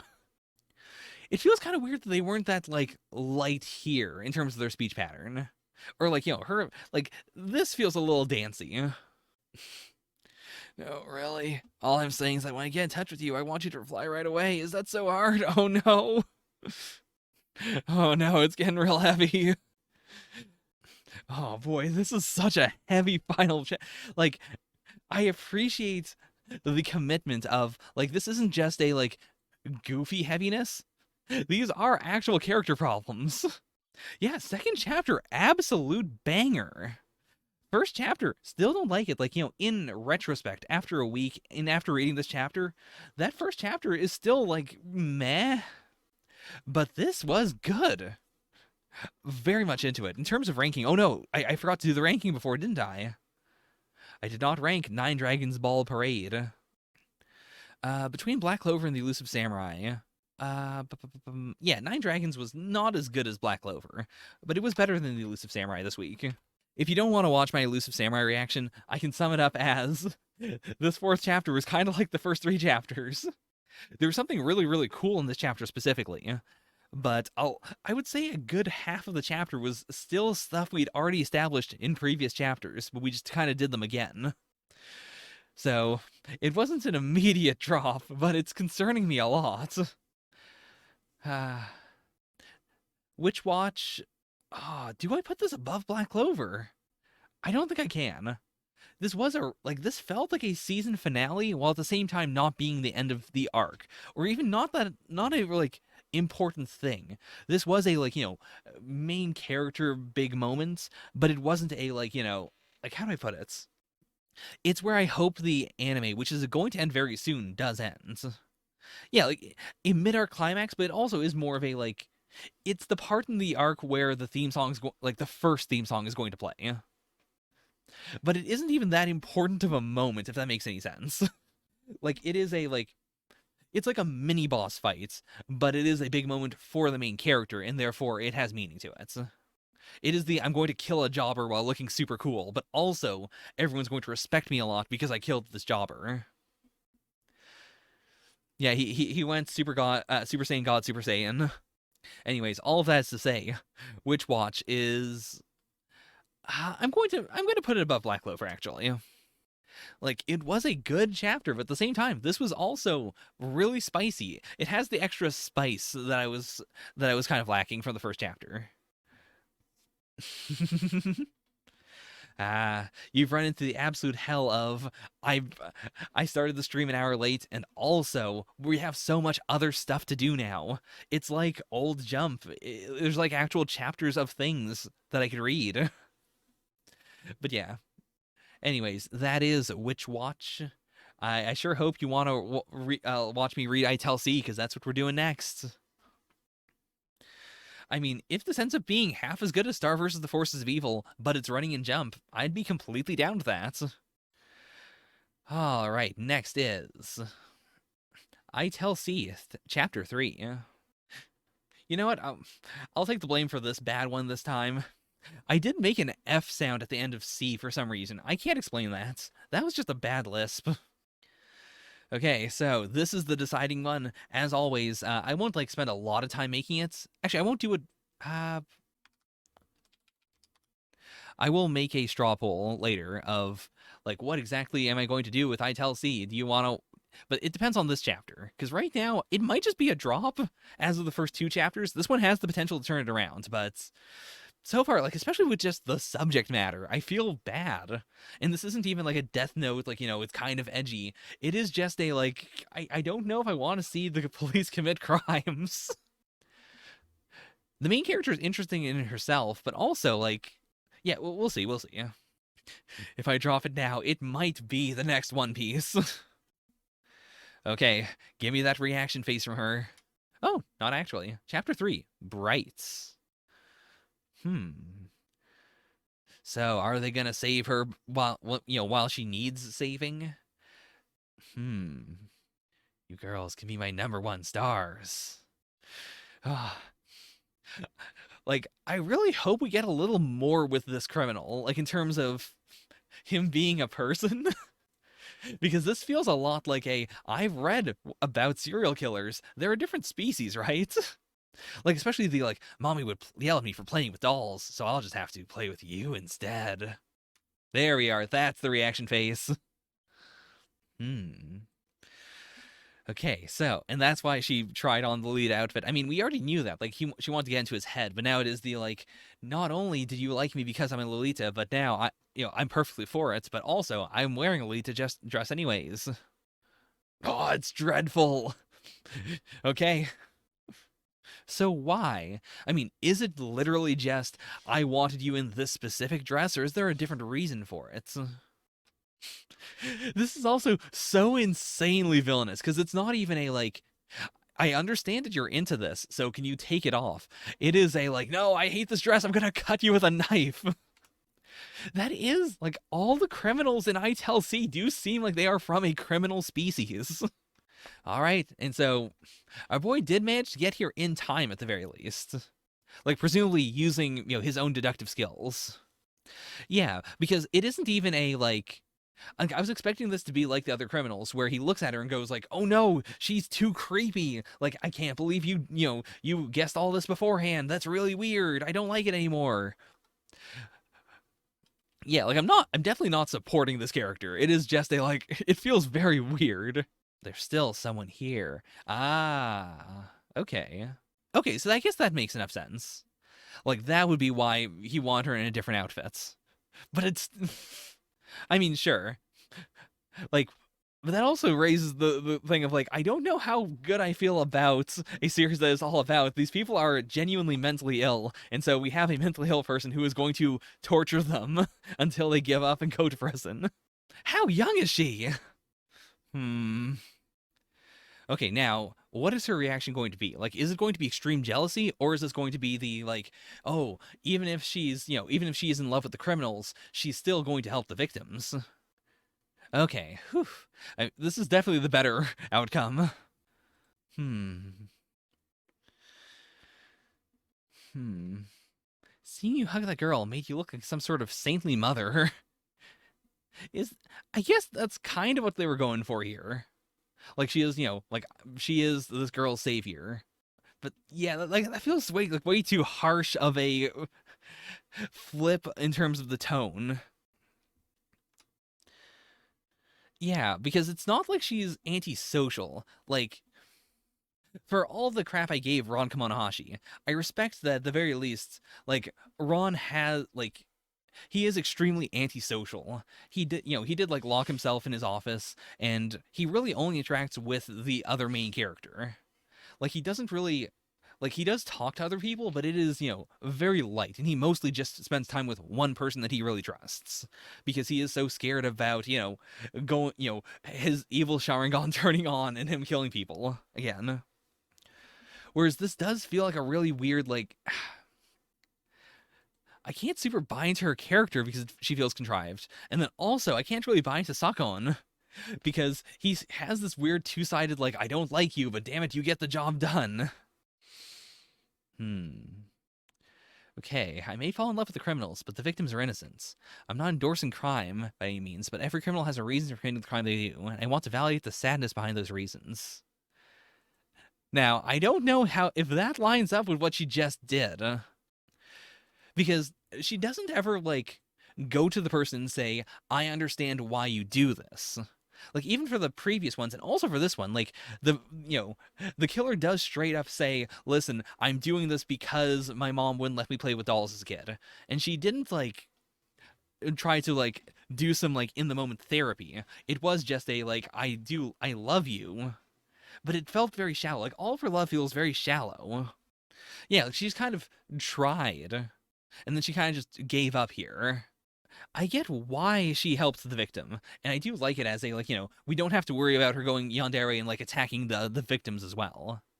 But it feels extremely weird that this wasn't the criminal. That it wasn't a like, listen, my like if the point of the series is she loves criminals, then it should just be like this should have been a her love is more than skin deep, or a like I give them support and acceptance. It would make sense if this was supposed to be a I'm going to run off with the criminal, and then by the end, like, they're going to not even be reformed, but I will accept them for who they are, and then they won't be criminals anymore. Like, that would make sense as a motivation. Like, you'd also think she'd be more upset with the end game of all of these, which is the criminal says, please, I want to go to jail, and then they go to jail. As opposed to she continues to support them, and then they, are alleviated of their pain, of their sadness, of the reason why they do what they do. And so we're reestablishing the like, at the end of the day, she's a criminal. Like she is, she is burnable at any moment. She's really good, but at the same time, they won't, shy away from destroying her if necessary or letting her destroy herself. Crime equates to poison, and once you have poison on your hands, no one will reach for them. That's the price you pay, the cross you bear, and that's what all criminals must live with. Could that be why she accepts criminals into her life? It's so like they are going for sort of a like saintly mother situation here. But yeah, it doesn't work for me. It feels so paper thin. It is very much like a here is the idea, here is the concept, but the execution does not work. Like as much as I have been complaining about the Elusive Samurai and how it keeps on doing the same thing over and over again, at the very least, like with each chapter, I do understand more and more. Like, yes, this is in fact the story of Tokiyuki and how he will like be the Elusive Samurai and he will elude his enemies instead of fighting them directly. Like it's annoying. Like I think it's going a little too hard. It is the reverse problem, but at the very least, I do completely buy it and I get it. Like, homie, if the series was trying to say, like, this is really fucked up and wrong, then I feel like Sakon would hammer that in more. I feel like we would have the double reaction of, I can feel the benevolence, but also I dislike it. Like, we did that in chapter 2. Like, if we don't see it, if it's not shown, then I can't buy it. So we are setting up the dynamic of, I don't approve of your ways. It is the literal, I don't like your methods, but damn it, you get the job done. Is the way I feel about her now how you felt too, Dad? So, touching on that once more. But yeah, like, I like him. Like, I liked him in the first few chapters. And I was excited for the way in which he would interact with her. But this feels so, like, having your cake and eating it. It is so two-faced. It is so like just I'm going to keep on saying I don't agree with her and I don't like her, but I am going to continue to let her do the thing that I hate. But I'm begging you, please stop jumping headlong to danger. My duty is to watch over you, so I'll stop you if I had to. Right after you said, if you jump into danger, I will save you. Or rather, like, no matter what, like, I will continue to save you. I still need to find this person and kill them. This is the tale of two detectives struggling to control poison. Yeah, I'm not into this. Like, I can't buy that as a, I'll treat you like a human being and not let you die, because that's not what he is saying. Like, or rather, that is what he is saying in text, but in practice, it is a, like, I understand that this is the way you are, this is the way you live your life. It is so encoded into the way in which our force functions that you have a room at the precincts. And yet, like, I'm not going to agree with it, but I'm still going to enable you. It feels really weird. Like that, and also, like, yeah, all the criminals have been monsters of the week. Like, completely monsters of the week. Like, especially in the, like, Rider Sentai term of, they kind of show up, they have a big gimmick, and then you don't talk about them afterwards. Like, we've had no follow-up. She doesn't, like, write notes to them. She doesn't, like, go see them in prison. it is a hard, like, she just kind of scares them straight, or rather scares them into prison.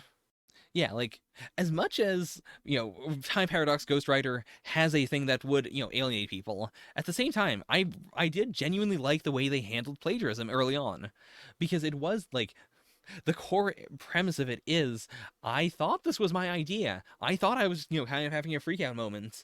And oh no, that was real. I actually plagiarized someone, and now I have to deal with with the consequences. But it is a weird magic future situation, and that is what makes it different than just straight up normal plagiarism. Like that at the very least, I could have kind of get it. I mean, it's been three, like, the Elusive Samurai has had 3 chapters, and we have had one good villain thus far, and that's all we really needed. Like, we have here is the final boss, which ITLC also has. Like, we have the Myochin City girl abduction case, which seems like it is going to be the thorough line. Like, that is, that's what made her the way she is right now. That is, like, her end goal, sure. Same with the Elusive Samurai. But then we've had, a character like for chapters 2 and 3, where it was just sort of a two-parter. Here is the bad person. Here is the, like, our main character gets to have a fight and they will win. And here are the emotional stakes. And here is how every other, encounter in the series may or may not play out. Like, it created this very strong template of, I get it now. While at the same time, like, very much demonizing this character, but also giving them depth and making sense, like, making me understand why the main character wants to kill this villain. Like, honestly, even if this was more Detective Conan-y, I'd be fine. Because with Detective Conan, the villains are not the main focus. The focus of Detective Conan is the mystery. Like, I'm fine with them having, one-shots chapters constantly, because it is like, the person doesn't matter that much. What matters is the fact that you can solve this mystery if you try to do it. Like, all the pieces are in play. This is just a means to an end for you, the reader. I'm okay with that. But that's not what any of these are. Like, the crimes don't have clues that we can follow well enough. The clues are extremely obvious, like the whole, like, how would, like, what kind of person could drug someone on their way home, I say, as I go into a cab and give you a free tissue from the cab. Like, the mystery part of this is not good. And the focus is supposed to be Aoi. Like, it is she is a criminal who catches criminals. So you would think that the reason I would read the series is because I want to read about a criminal who catches criminals. And I would want to learn more about both of those sides. Like, as another example, as something people brought up in chat last week, Hannibal, like, early on, does have a strong monster of the week situation, where it is a, like, these people, like, this city is full of serial killers with extremely wild ways of killing people that, are super over the top. And that works because it is a mystery where we were following the psychology of these killers. And we do learn more about the killers, and also, like, we are learning more about Will Graham, and we're learning more about Hannibal with each and every killer they, work on. Like, yeah, this is definitely a drop right now. I'm not gonna do the poll. This, like, I'm not feeling it. But I will also promise that I will not read any more off-channel. So, like, if it does pick up, if I do hear that this is, like, that it is a mystery series that people actually like, or, it is, yeah. Like, if it does pick up, I will read it on the channel. But right now, like, there's nothing here that is gripping me. And I've read other series that have, like, within the first 3 chapters, immediately gripped me. Even, like, low-stakes series, like Actage, for instance. Like, the first 3 chapters of Actage, I think, are extremely good, while being very different and being very, like, unlike any other Jump-like series.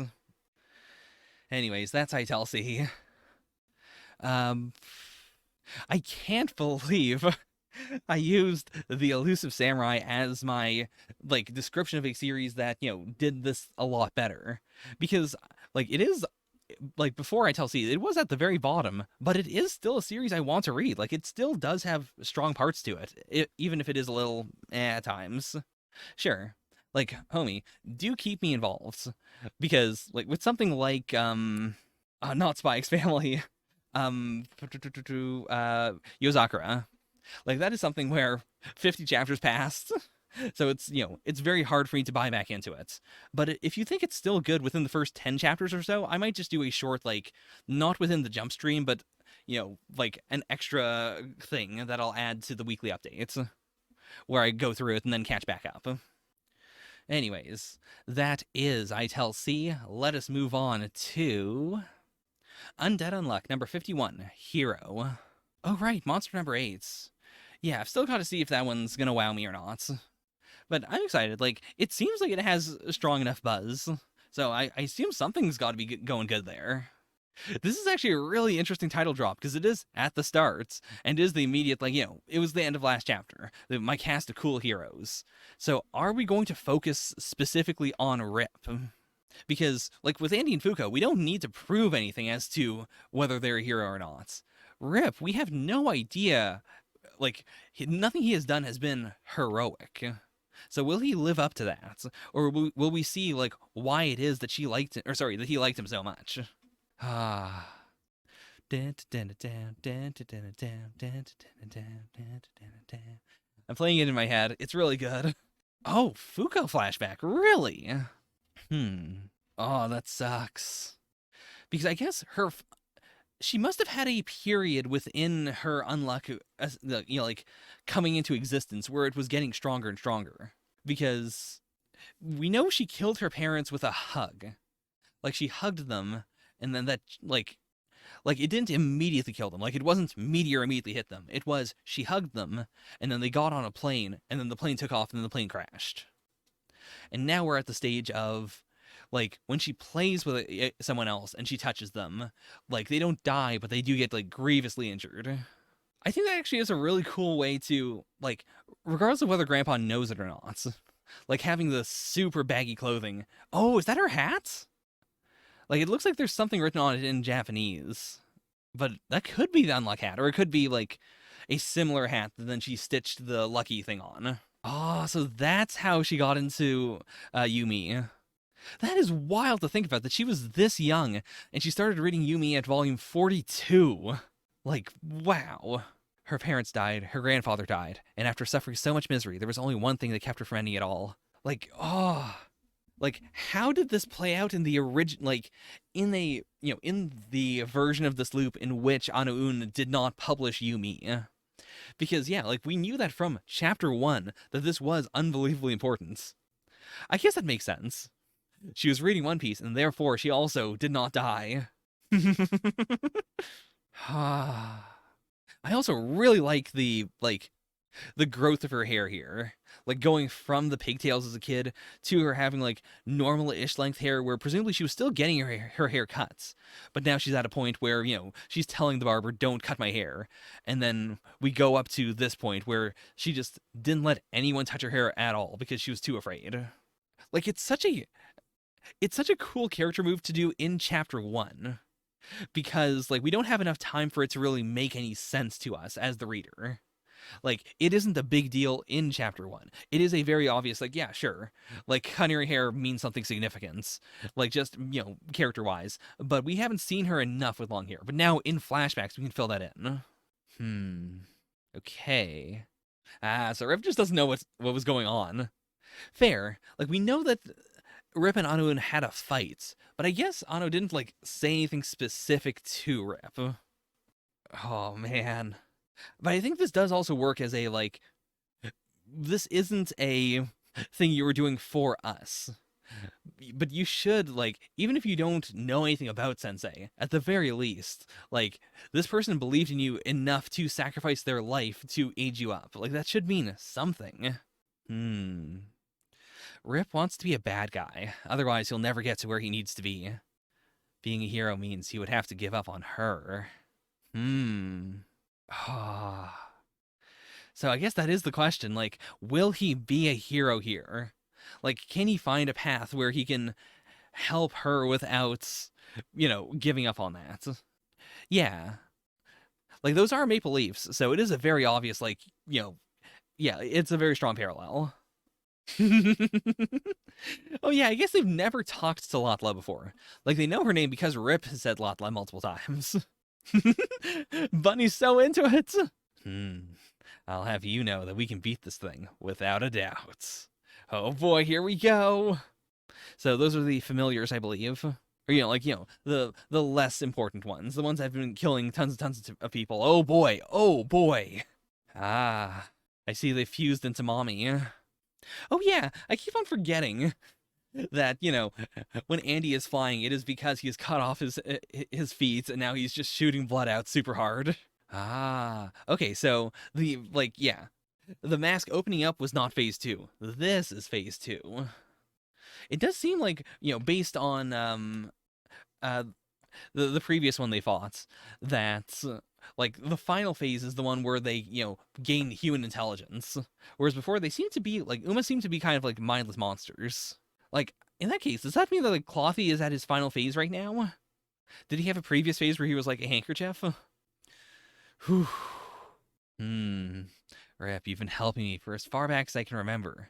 Rip, you're like some kind of hero, huh? Ah, I'm so excited for a 5-person like fight or a 5v1 attack. Like we haven't had like this situation for a long ass time. I mean, I guess we had it with the with Billy's turn. But even then, that felt very different because that was a, like it was less of a kaiju battle. Whereas, yeah, like this feels like the spoil fight again in terms of absolute scale. Can we beat this thing? Oh, are those eyes in there? I don't think there's enough for me to really tell. Like the curve in here looks like that's supposed to be an eye, and that feels like there might be the hint of a like black there. Oh, we'll lose without a doubt, says the person whose predictions are always wrong. Yeah, like I really like the asymmetry here of, cool separate, cool together, and then Bunny right in the middle. That and also this shot. Like it feels the thing that immediately comes to mind is the big 2-page spreads in Oyasumi Punpun, where it is like a bunch of extremely realistically rendered anime characters, very hyper realistic background, and then Punpun is very sketchily drawn, or not even sketchily, just like very simplistically drawn. When I look at the under logo, I only think of the brothers from Osamatsu-san. But yeah, Bunny is the perfect mix of being cartoony and intentionally annoying while also not overstaying his welcome. Like, we get just enough Bunny every chapter. It is an insane balancing act. Like, it also helps that no one else in the series is that uber cutesy. Like, even Tatiana has the, like, she's cute, but she is very, like, it is the Gap Moe of very big metal armor doing something very cute. Whereas Bunny is, like, super duper cartoony. I could see that. Like, if her ability is either like if her like predicting the future thing is either an actual character quirk or if it is her like attracting the future or something, or rather like unattracting the future and therefore unattracting the exact wrong answer. Oh, unaccurate. Like that doesn't quite work as an English word. Like it would be inaccurate, but oh, incorrect. Or no, that would still be incorrect though. But I mean, I think the mangaka could force it if they needed to. Uncorrect feels a lot better. Unexpected. Yeah, you're right. But unluck works because you can conjugate that into unlucky. Like, it does work at Undead Unluck, though. Like, the only thing that really changes is whether it is, like, luck versus lucky. Like, the ending suffix has changed a lot, but they haven't really done anything that has been a, like, you would usually say this as in rather than un. Like, unrepair works, that's unrepairable. Unchanging. Like, in English, I think the conjugation does work. It's just that, the ending is what changes. Like, we haven't had one yet that has been a hard, like, you would always say this as inaccurate, or instance, but we're saying inaccurate in the series. I'm not saying it can't happen. I'm just saying, like, we haven't done it yet. Okay, yeah, you're right. Uncorrectable would work then. Like, she could be uncorrect.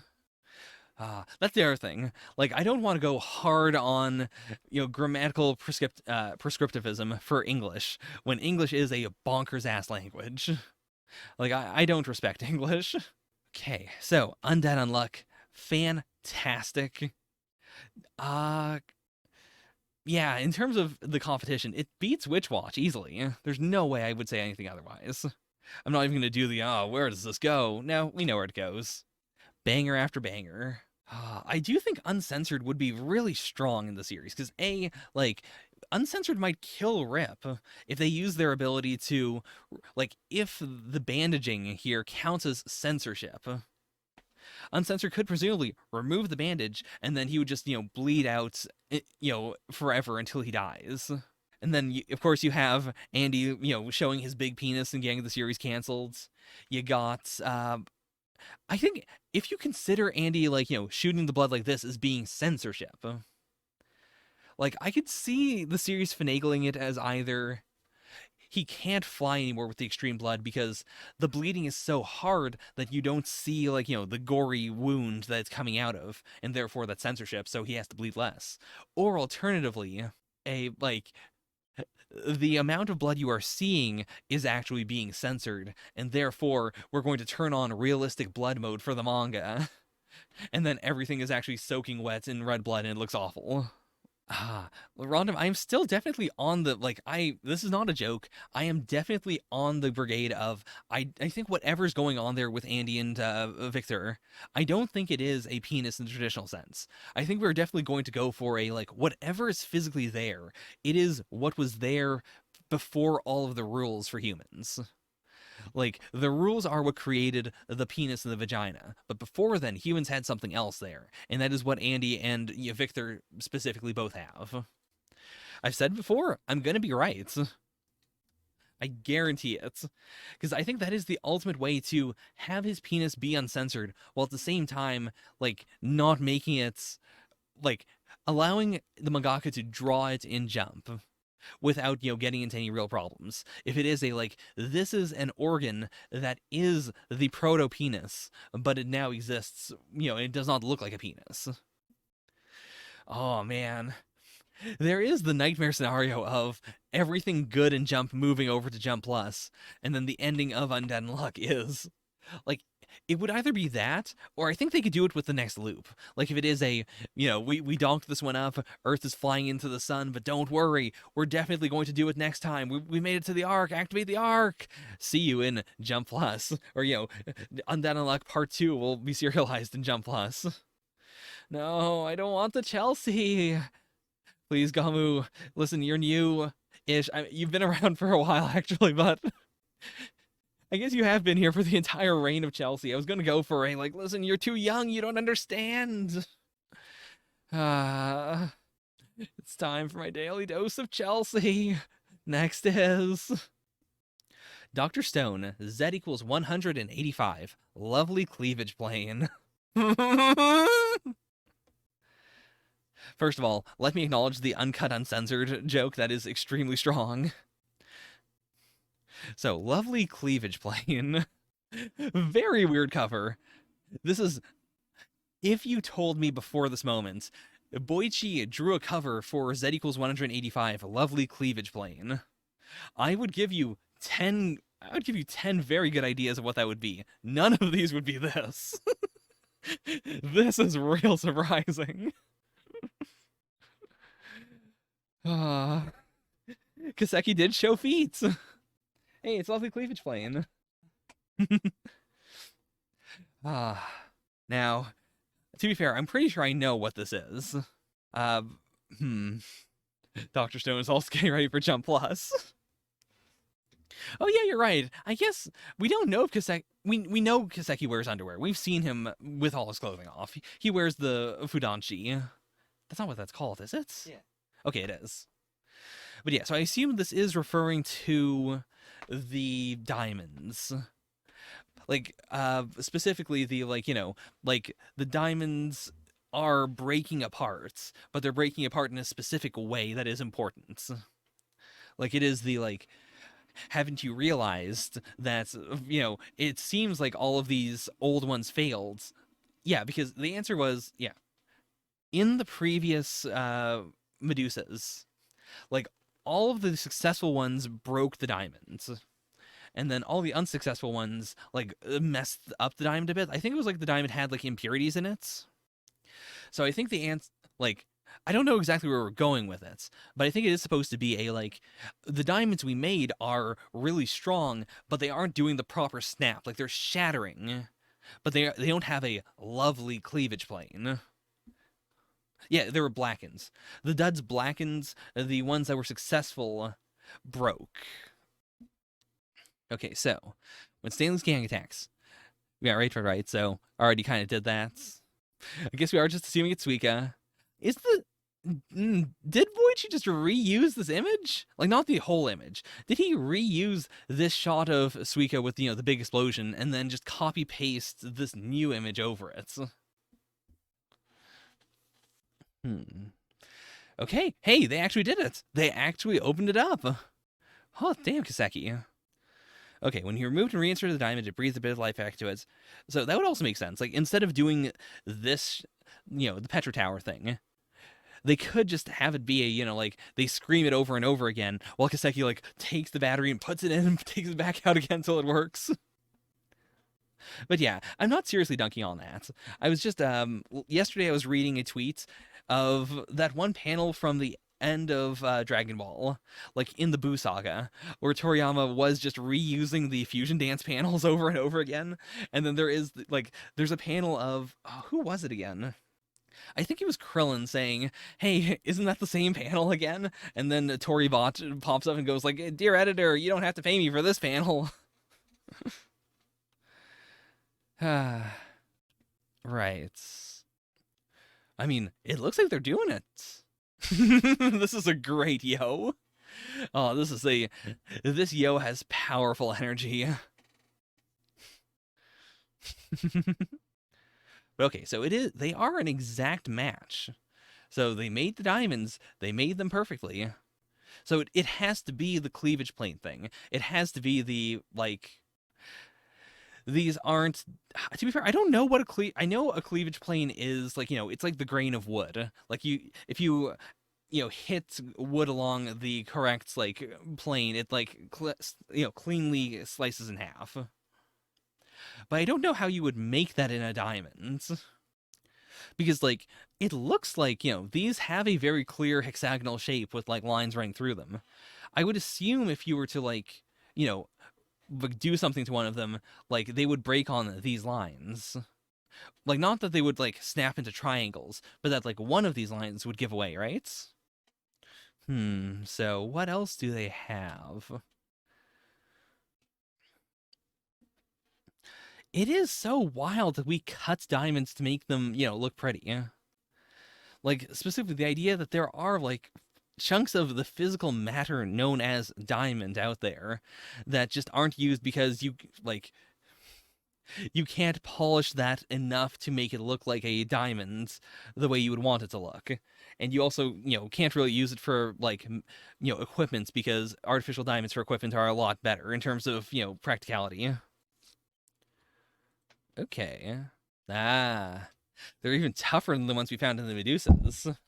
Ground to perfection so they won't crack. Big zoom!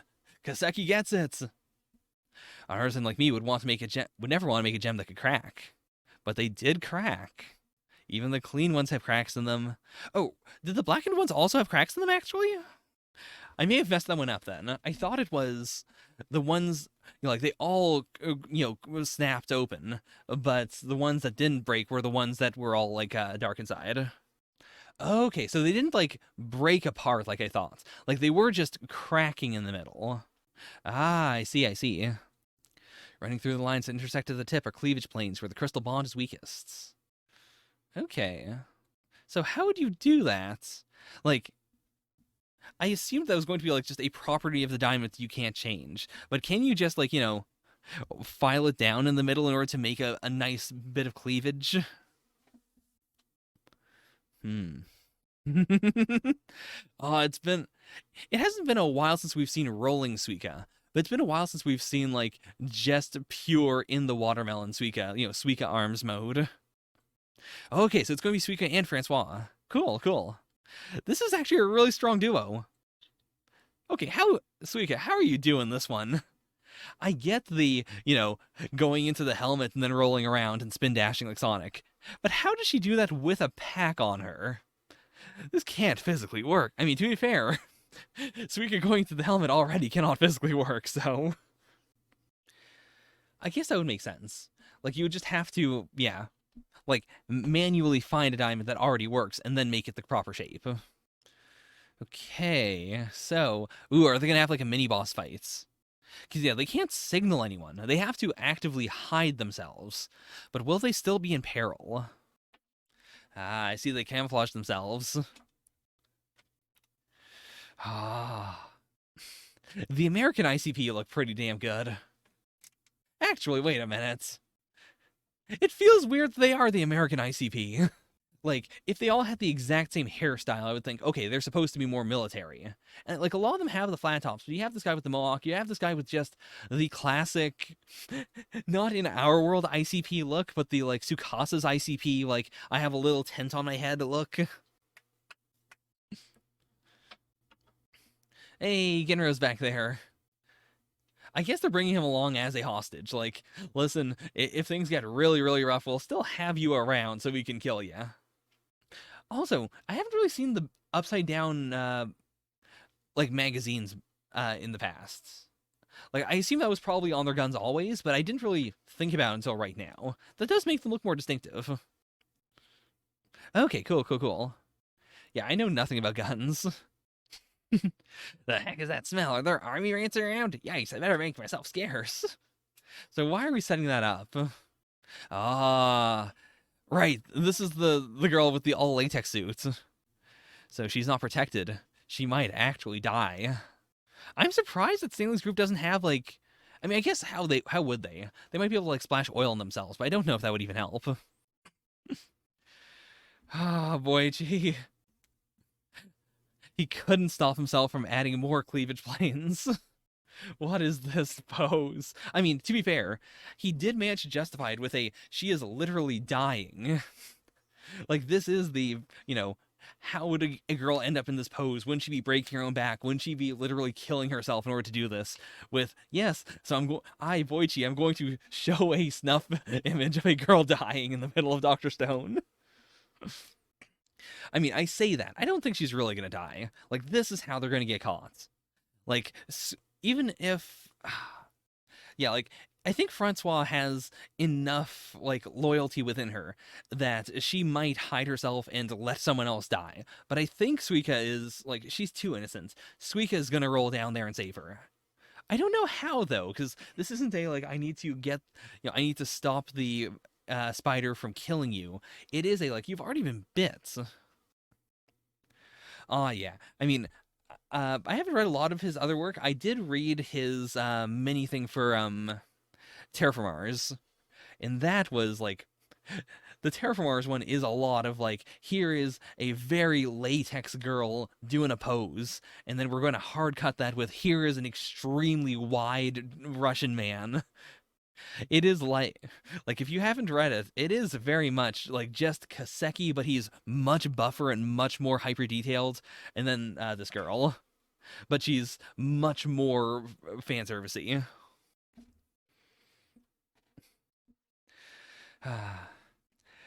I feel like Boichi is upset that Chainsaw Man got to do an 18 plus image or like an 18 plus chapter within normal Shonen Jump. I think he's pushing the limits. Like, how far do I have to go before I can also get one 18 plus chapter?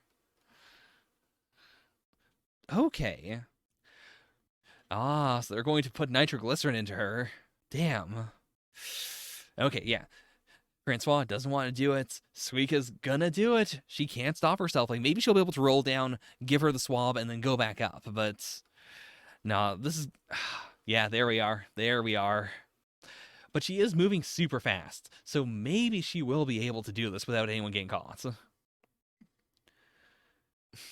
This is the peak Boichi V tune for you. Man, this image. Like, it's so strong because, again, this is literally, she was dying. This is the exact midpoint between, like, a Hago and actually I was about to die. What you must know about Stanley is that in order to rescue his general, he will not hesitate to slaughter everyone. Ethics and morals do not come into play because this is simply his job as a soldier. So it is like this is the classic Dr. Stone midpoint of the Kingdom of Science does not kill and will actively help, the enemy side because they don't want anyone to die. Meanwhile, they're fighting people with no morals and no honor.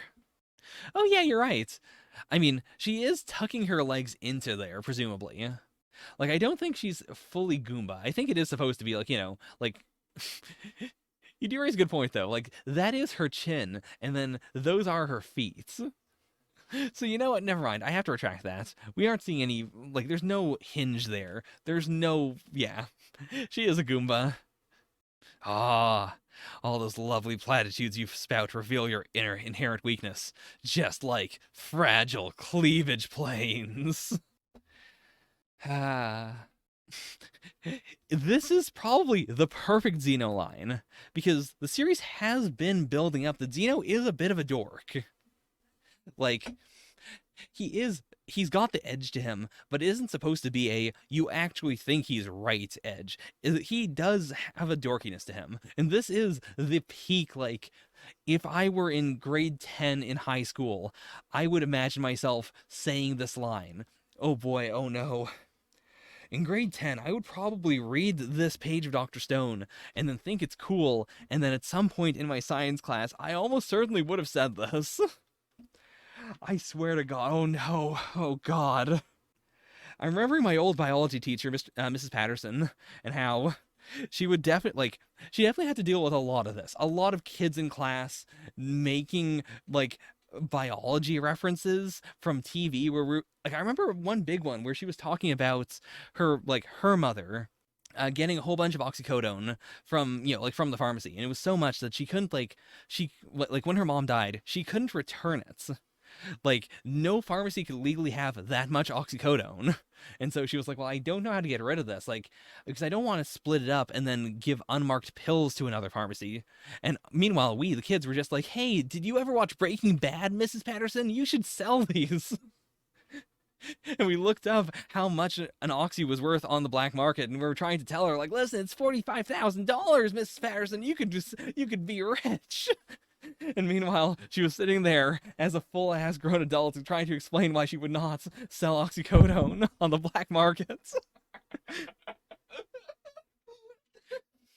So this is definitely a situation where I don't know why this would come up in biology class, but this definitely feels like a situation where I would read this chapter and then she would talk about cleavage, and then I would say not a titty joke, but I would say your morality is did you really vote for that person in the general election for mayor, Mrs. Patterson? Your morality is fragile, just like a fragile cleavage plane. And then I would hate myself in 10 years. Oh boy. Listen, I was the perfect mix of quiet, but also when I was the opposite of the D&D character who was quiet, but then when they say something, it resounds and it feels very important. I was the kid who didn't say anything, and then when I said anything, it was stupid and everyone hated it, and that's why I didn't say anything.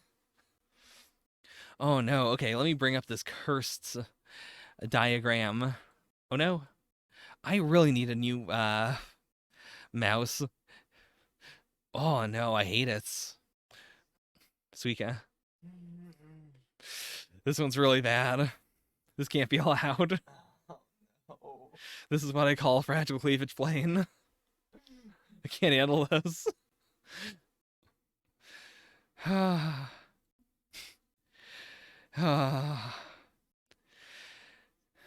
It's some strong content. You are earning your way out of the nickname of no one's favorite, but we know him. You are definitely going to be someone's favorite eventually with that hot, spicy content.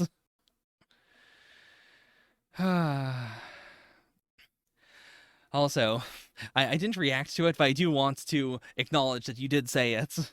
Yes, I do hate the idea of Chelsea being the absolute banger here because they don't recognize her. Or actually, no. They would have recognized her, right? Like, not as a part of the Kingdom of Science. They would have recognized her as someone who would have been there at NASA, right? Yeah, because, like, she was there for the conference before the stoning. Like, I think they could still spin it off as a, like, yeah, after all this time, I wandered down to South America, and I'm the person who's been doing stuff here. Like I could see that working out. Yeah, you're right. You're right. Like the important part being that she doesn't. Yeah, this feels a lot like the especially with her lips here. Like she feels a lot like the spy who they want over to the Kingdom of Science using cotton candy, whose name I don't remember. Like they both fill the same sort of like Homura. That's right, Homura. Like she feels like she's the American Homura. Like they want her over with a moment of absolute good, and now she's not going to turn tail, but she is going to like I'm imagining the scene where Homura was like sitting on the tree eating her cotton candy and just thinking a warm thought about the Kingdom of Science, but she hadn't betrayed them. Like I think she's just going to be a sympathizer. Oh no, not American Homer. Ah. Okay, so that is Dr. Stone. Strong chapter. It's no Undead Unluck, but I do like seeing the inherent morality of the Kingdom of Science. Like I am a sucker for the we're doing something not because it'll help us. In fact, this will actively hurt us. This is actively a bad tactical decision, but we still have to do it. Like there's no question. If it means someone is going to die because of our negligence, we got to do it. Oh, seeing the helmet explode would also be really strong. Like as a, oh my god, they actually killed Suika. Oh no, never mind, that was just the helmets. Yeah, I really like the idea of Chrome v Stanley 1v1. Yeah, because losing Suika and losing, actually, to be fair, like, only Suika was captured. So they still have, yeah, Francois is still out there. Francois can still help out in the final fight if necessary. But they could, I think it is going to be more of a, they go by, and then Francois has to, reveal themselves in order to do something else. And then that is the final straw. That is the, oh no, we can't tell anyone. Like, we have no way of communicating that both of us are gone, and now we're going to be in the blast radius. Meanwhile, without knowing that, Chrome comes up with the automatic anti-stoning device, but just for himself because he doesn't think it's going to be necessary. I think that's enough for Jump. I think as long as we don't keep it going for more than one chapter. Like I think if within the same chapter we see Suika's helmet explode, and then at the end of the chapter we get the reveal of don't worry, she is safe. Like, if it's the 1-2 punch, it'll be okay. I think that's still allowable, while still being edgy, while still being a thing where people would freak out and go did they really just shoot Suika in the head? That's where I'm at. So, that's Dr. Stone. Let us move on to My Hero Academia, chapter 301. So now we're finally seeing the legendary arranged marriage, the quirk marriage that we didn't we knew it happens. We've never seen it. The Humor family was also once considered prestigious with a long and storied history, so it's only fitting that a top hero such as yourself would take a Humor woman as your bride. Oh boy. All I did hear, I think this was said on the Discord, but I do know that Caleb Cook is now no longer on Twitter. I don't know anything else, though, so don't tell me before the chapter ends. I don't even know if it's absolutely 1-to-1 or not. I mean, I think it is. I think the comment was this is the reason why he can't be on Twitter anymore. Or, he locked his account. Not that, he was banned or anything. Strong, but prone to melting away at the slightest touch. All right. I'm not okay. That's why I'm here. Number 301, The Wrong Way to Put Out a Fire, Part 1. Interesting title. I didn't think this was going to be the Todoroki Family Part 3. Because we had the long gap there. But The Wrong Way to Put Out a Fire. We're presuming... I could see this being about Endeavor, perhaps? Dobby tried to put out your fire like this, but that was wrong? Or it could be about Dobby himself. Or... It could be Endeavor thinking about All Might as a I was going to be a fire bigger than yours. There's a lot of way you can move it. That's a lot of burning. I can't feel a thing though. Is he alone in the villain mansion right now? I assume this is the place they were at before. Like, it looks, pretty beaten up. But to be fair, he may have just broken into someone else's house. More than anything else, I do kind of want to see a, like, hey, here's what the current League of Villains, do for food.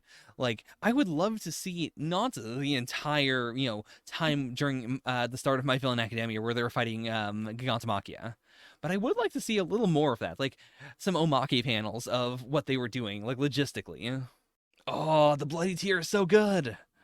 Hmm. Take a real good look at me in the depths of hell. Okay. So, your son has inherited an even more powerful form of the fire based quirk factor, but he takes after his mother physically. Okay. So, it isn't even the specific. He has more firepower than he has fire resistance. It is specifically, he has the firepower and he has ice resistance. Did we know that during the Gaten fights? I feel like that came up. I mean, if it didn't, then I kind of want to reread it to see if there's any foreshadowing of him, like, having his arm frozen over and then being fine. It'd be hard to get that across, though, because you would assume that he just destroyed the ice with his fire. Oh, did it? Okay, thank you. I totally didn't remember that. Also fair. Like, yeah, you're right. It wouldn't help that much with with his, like, big, weighty ice drops. Also, I do like this, like, again, having read the more All Might focused chapters of Vigilantes, like, seeing logistically how All Might was able to save 62 different towns and cities.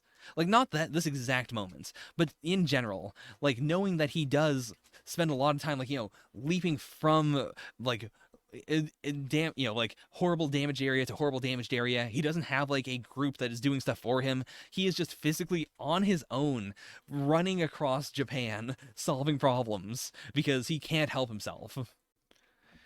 I mean, that's just being Canadian. That's not a quirk. Okay. Oh, this is such a cute Yumi. Oh my gosh, she's so chubby. And he feels very like anime protagonist in the shots. Are huh? Why is his hair like that though? Like, is it that his hair is just like it can't be that it's burning, right? I guess it must just be that it got white over time. Like, he started off with hair a lot like his father's, and then it's becoming more like his mother's. Whereas like Fuyumi has like a mix. Shoto has the like half and half hair. Yeah, that makes sense. That also works as a like when he was younger, presumably his ice resistance and his firepower were both like, a lot weaker than they are right now, which is why he could train with it more, which is why like it was still dangerous, but he didn't think it was going to kill him.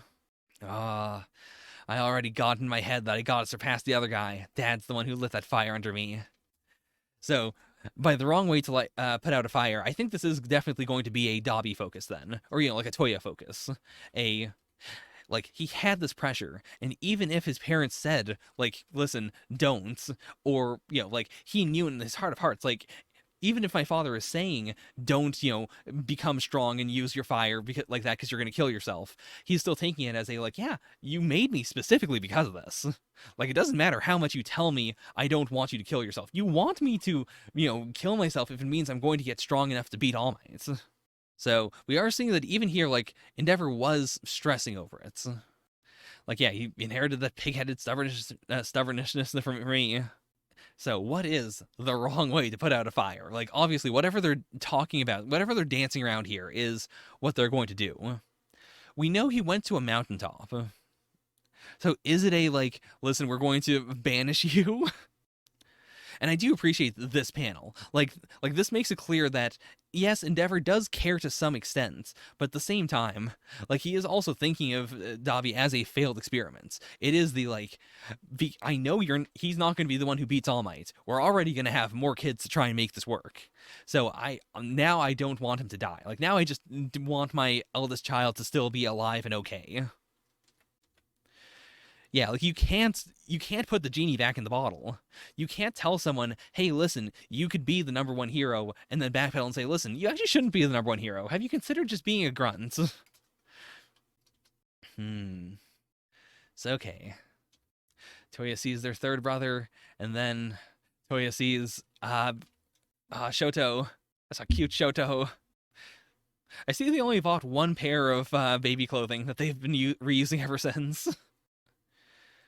I get that. When I was a little kid, I immediately, like, once I understood the concept of more than one child, I did tell my parents explicitly, please don't have more children.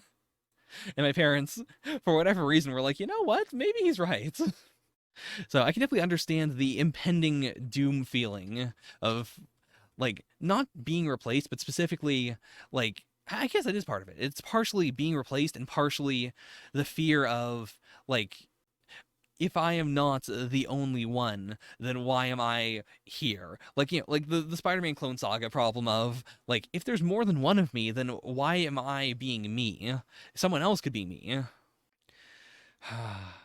Horikoshi is very good at drawing little children. Like, not just the babies, but also, like, little Fuyumi and even little, yeah, like, they're all good. The only problem is that the world of My Hero is so scary that if we were to do a chapter that was all like, hey, here's babies, I feel like it would definitely be a, like, oh no, the League of Villains is gonna bomb this a baby house. I would like to see Horikoshi do a guest chapter of The Promised Neverlands. I think that would be the perfect one, because that would be the, like, we know there's impending danger, but he could also just genuinely, like, draw a bunch of cutes, like, Emma as a kid, and a bunch of, like, like, here's all the super little kids, and here's, like, someone taking care of them.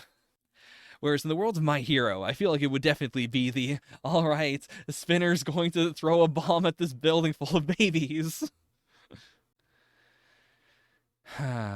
Like, not just Endeavor. Like, Ray is also definitely starting to crack here. They just look exhausted. No, Dad. I can do it too. I can surpass him. See, look how strong my flames are already. Okay, so I guess this is the area where he burst into ash and died. Or, quote unquote, died. I hate this. Or rather, like, I hate that a child was in this situation.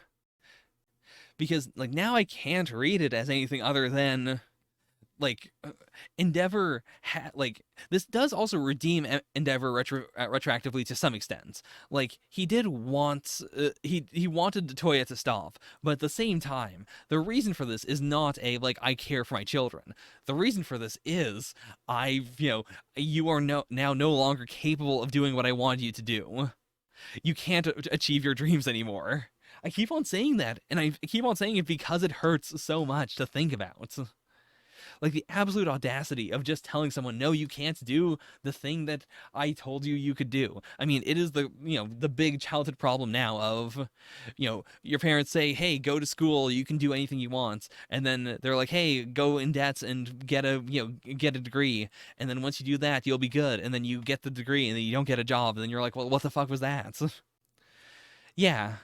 Because now I can definitely see it as, like, he's taking all of this crushing weight that he put on Toya first, and then, like, more likely put on the other kids.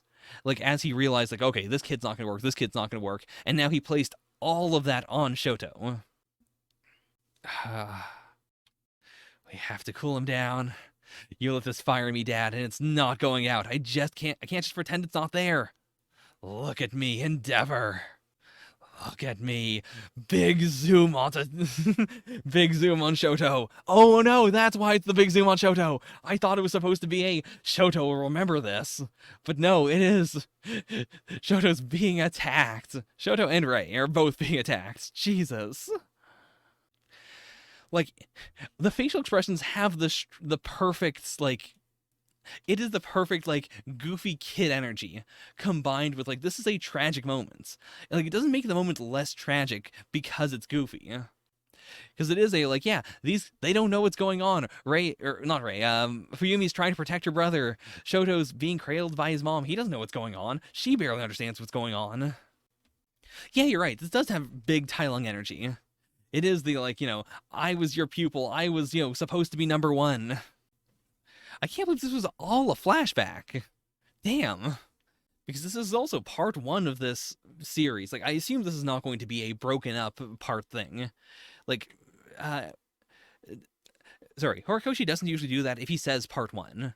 He will do the here's a chapter and then here's another chapter named like that, or here's a chapter and then later on here's that chapter part two. But he won't do a part one and then stop. I wouldn't be surprised. Like, I do think, like, if there are any DreamWorks movies that Horikoshi likes, Kung Fu Panda has to be up there. Like, I mean, they are almost undoubtedly the best things that studio has ever done. So, okay, so we're leaving it on the note of, yeah, like, yeah, you don't get to claim you're hurting more than anyone, and you're not the only one who didn't really see him. Like, it is the combination of, like, you are a big reason why this is a problem, but simultaneously, like, we also need to share in that. Like, you can't put this all on your own shoulders because, like, it's not even that we were as bad as you. It is that we are all part of this trauma, and we can't process this trauma if you decide to do it all on your own. Yeah, I do agree with that. Like, we need that connection.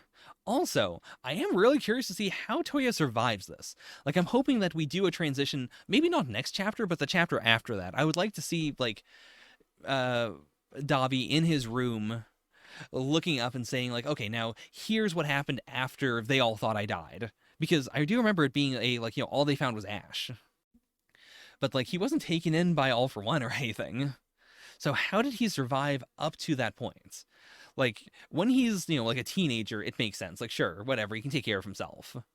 But, like, did he just live on the streets? How did no one know? How did rumors not spread about this, boy with super powerful fire abilities?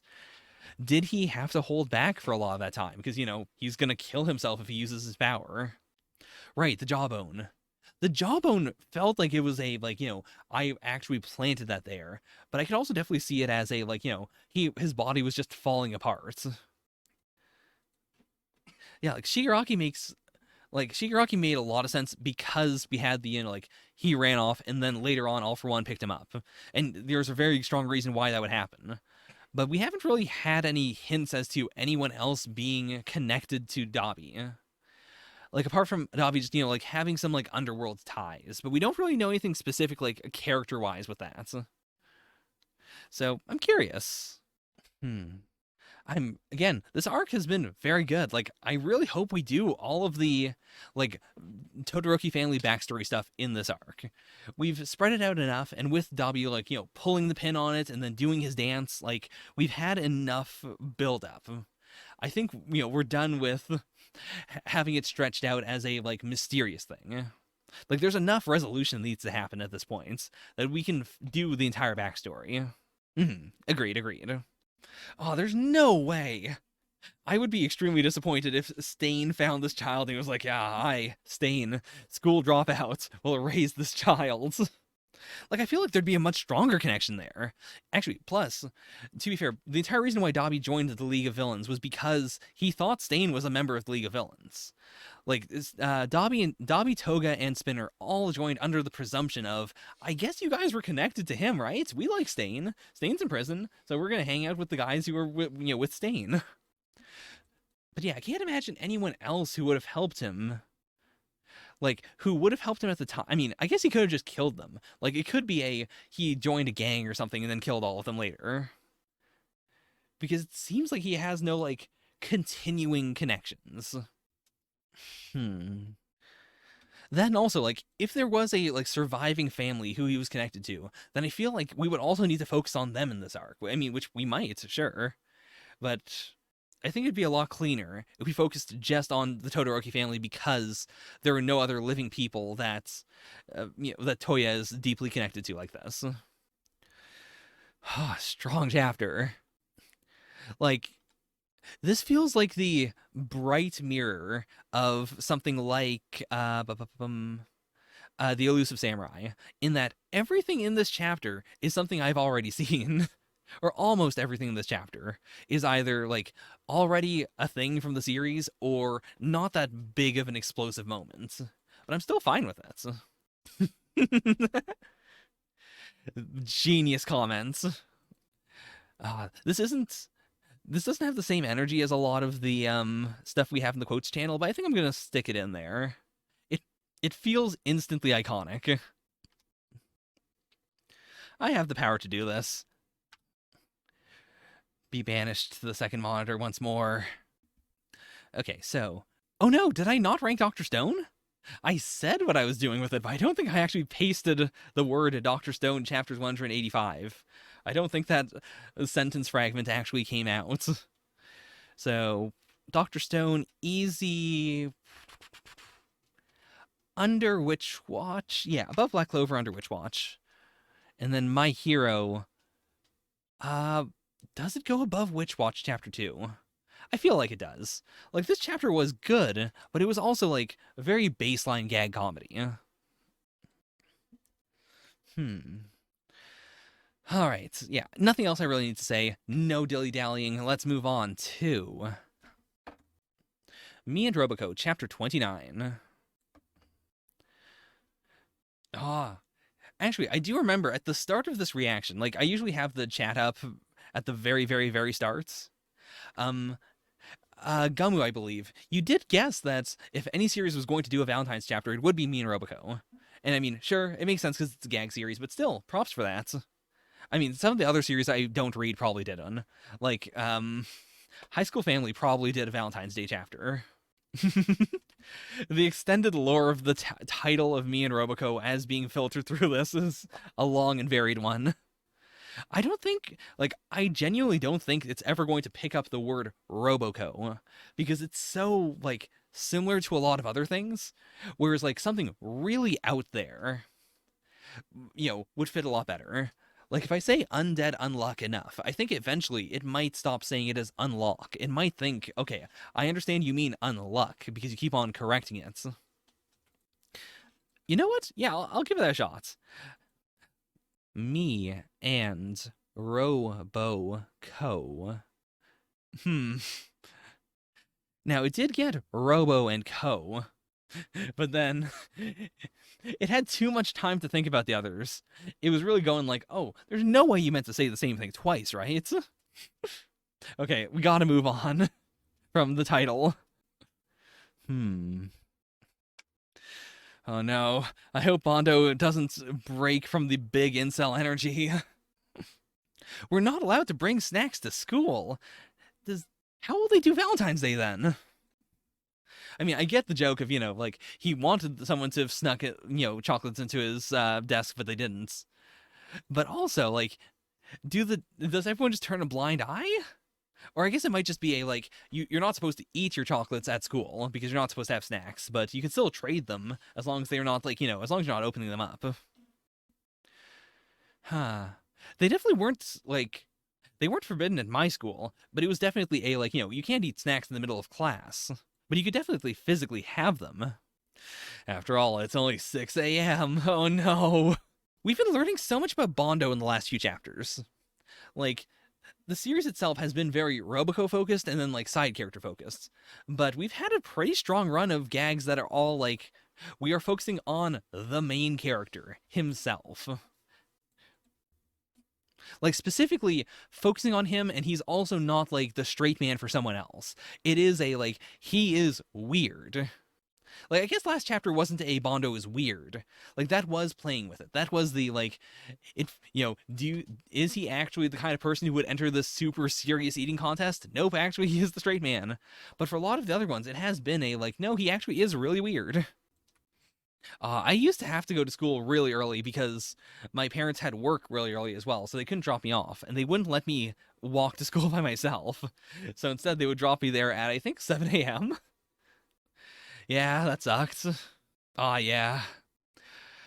I didn't get to, like, I got to walk to school when near the end of grade school, and then I didn't get to until mid-high school, which was a real rough one. Okay. What does he want? She's always with Madoka, and although she's oh boy, what is this gonna be? Today's our day, right? Oh man, has Galentine's Day taken off in Japan? Like, I have gotten multiple emails in the past few days about Galentine's Day, like specifically, like, big companies saying like, "Hey, do you want to, like, you don't have a boyfriend, do you? Go do something on your own this Valentine's Day. Make it hashtag Galentine's Day," which did hurt me quite a bit as someone who has a boyfriend. But also, unrelatedly, it made me go like, I guess this is just a thing now. Ah. It also does feel like a big thing in Jump history that me and Roboco is doing the like, hey, what if we did friendship chocolates that aren't a like, I'm giving you friendship chocolate because I made this for a boy and now I'm nervous. Like, it seems like these girls are giving each other chocolate just because they wanted to do it. Ah, he's getting so soon. Oh, Matsuo. This expression. This is a pretty strong Bondo face. I mean, of course I'm happy, but I would never use people's goodwill towards me as a tool for my personal pride. Oh right, Motsugi, I forgot about him. Apparently he gets tens of thousands of boxes every year. That's so much. Oh no, that scribble looks like a fuck you. Is Gorilla gone full incel? I said, you think you're so great just because you got chocolate? Oh no! The big darkness is coming out. Oh, is this a Matsuo's the Straight Man chapter? Like, we had a Matsuo's focus character chapter, but I don't think we've had one where he is just the straight man. Motosuki donating all this chocolate is actually, like, that's so wholesome.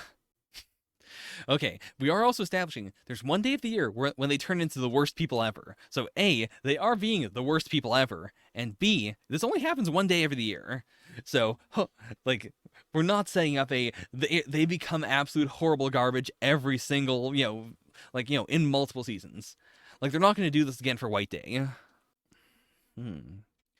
Stay back. Just stay away from me today. Keep your distance while I still have some shred of rational thought left, Ook. Oh, he's gonna return to Monkey. Oh, no, jealousy, don't you dare come out! Don't try to fight it. Steal all the chocolate the boys got and donate it to underprivileged children. Even his evil side is good. Even his dark personality is wholesome in the end. Oh no, don't ask Bondo for help. He's already going sicko mode. Oh no, he's aging. He's shriveling up, he's dying. I should have given in to my jealousy sooner. The power within me, it's overflowing, Ook. Ultra Instinct Gachi is too powerful. His hair is so long. What happened? I guess it's more like Adult Gun. Like, it is the, like, I guess not, though. Like, it doesn't feel that... This has to be a reference to something specific, right? Like, there is the general, like, superpowered evil side of thing. But, like, especially the invisible power. Like, that feels like it's definitely supposed to be one specific thing. It might be Jujutsu Kaisen. Because, yeah, like, Gon-san does not say... I mean, he says stuff, but he doesn't do the, like, oh, yes, this power is overwhelming. He is very direct. He is very give back kites. And in the end, oh no. Okay, so now Bondo has actually gone sicko mode. Meanwhile, Gotcha Gorilla has become a gorilla. The tongue out. I'm not totally sure if I like the evolution of Bondo here. Like, it doesn't really have a strong, like... There's no real thorough line to what's going on with him. But I think this final form is pretty strong. Like, he has gone complete prospector in the mines, gone nuts from gold madness. Oh. Number one, yes, he did return to Monkey. Number two, it is concerning that Miyazaki has indeed made more Hunter x Hunter content. That is... I mean, it's not like I was super into the Dark Continent, or not even Dark Continent. Everyone calls this arc the Dark Continent, but this is just the boat trip. Or the, like the, royal selection, whatever. But as much as I've been kind of meh about it, like, Yeah, like it's the worst for a hiatus. Whereas like with any other arc of Hunter x Hunter, if we had like I mean, we did have tons and tons of hiatuses during Chimera Ants, but even that worked better because there's more going on. There's more to speculate about. Whereas this is so long and slow, and we don't know enough about all of the royals to like go super deep into a lot of them. Like it's the worst combination. Whereas like there are definitely other series that are very intricate, and taking a break might help in order to like put all the pieces together. But with this arc, it's intricate and also it works the best if you can read it all at once. Like binging, like re-binging it made me like a lot more than when I used to read it, weekly. First, we'll eradicate all cacao trees. Hmm? Oh no, Bondo's gonna flip. Bondo has no honor. I think this is also actually a really good moment because I think this is the like Gotchi Gorilla is inherently a good, he's a nice guy. Even if, something really bad happens, he will push it away. He will let go. But because Bondo was feeding into him, I think he went a lot darker than he otherwise would. Sorry, Gorilla. I'm really sorry. Hate me if you must. The truth is, I really want some chocolates. This is my one shot at getting chocolate from a girl who isn't my mom. Uh, the obvious answer would be Madoka, or it could also be Ruri, actually. Not at all what I was thinking of. I mean, this actually does make the most sense. Oh, you're right. Roboco's got to do something in here, right? Maybe not. Like, I could see this being a Roboco-less chapter. Or I could see it being like, at the very end, she helps Bondo make chocolate for White Day. Please give this to Gotchi.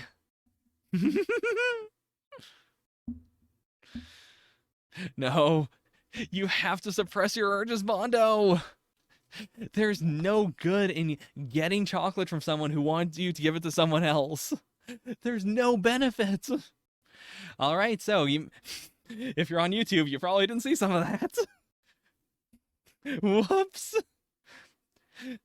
I didn't lose the whole stream. I don't know what exactly we lost. Let me check. How long is the most recent file here? Okay, I have 3 hours. I think that's enough. No one needs more than 3 hours of Weekly Shonen Jump. Where did we leave off? Okay, so was it at the very end here? Yeah, it was sometime here. I must have just hit the keyboard. Whoops. Unhotkey this. You keep saying you need it, but it seems like it's constantly causing you to end your recordings accidentally. Now, the main reason I needed this in the past was that I didn't have a way to turn on OBS without OBS being on screen. You could have just done that anyway.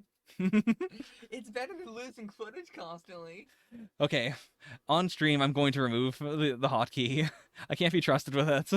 I also can't believe you skipped over the author comment of the daily NASA pictures are so good, I want to send my bones into space. I don't respect the Yuzakura family mangaka. That's a good fit. Yeah, that's a good one. It's a good 1-2 sentence. It's a strong one. Fine. I can't believe there was an author comment so strong that it made you speak up.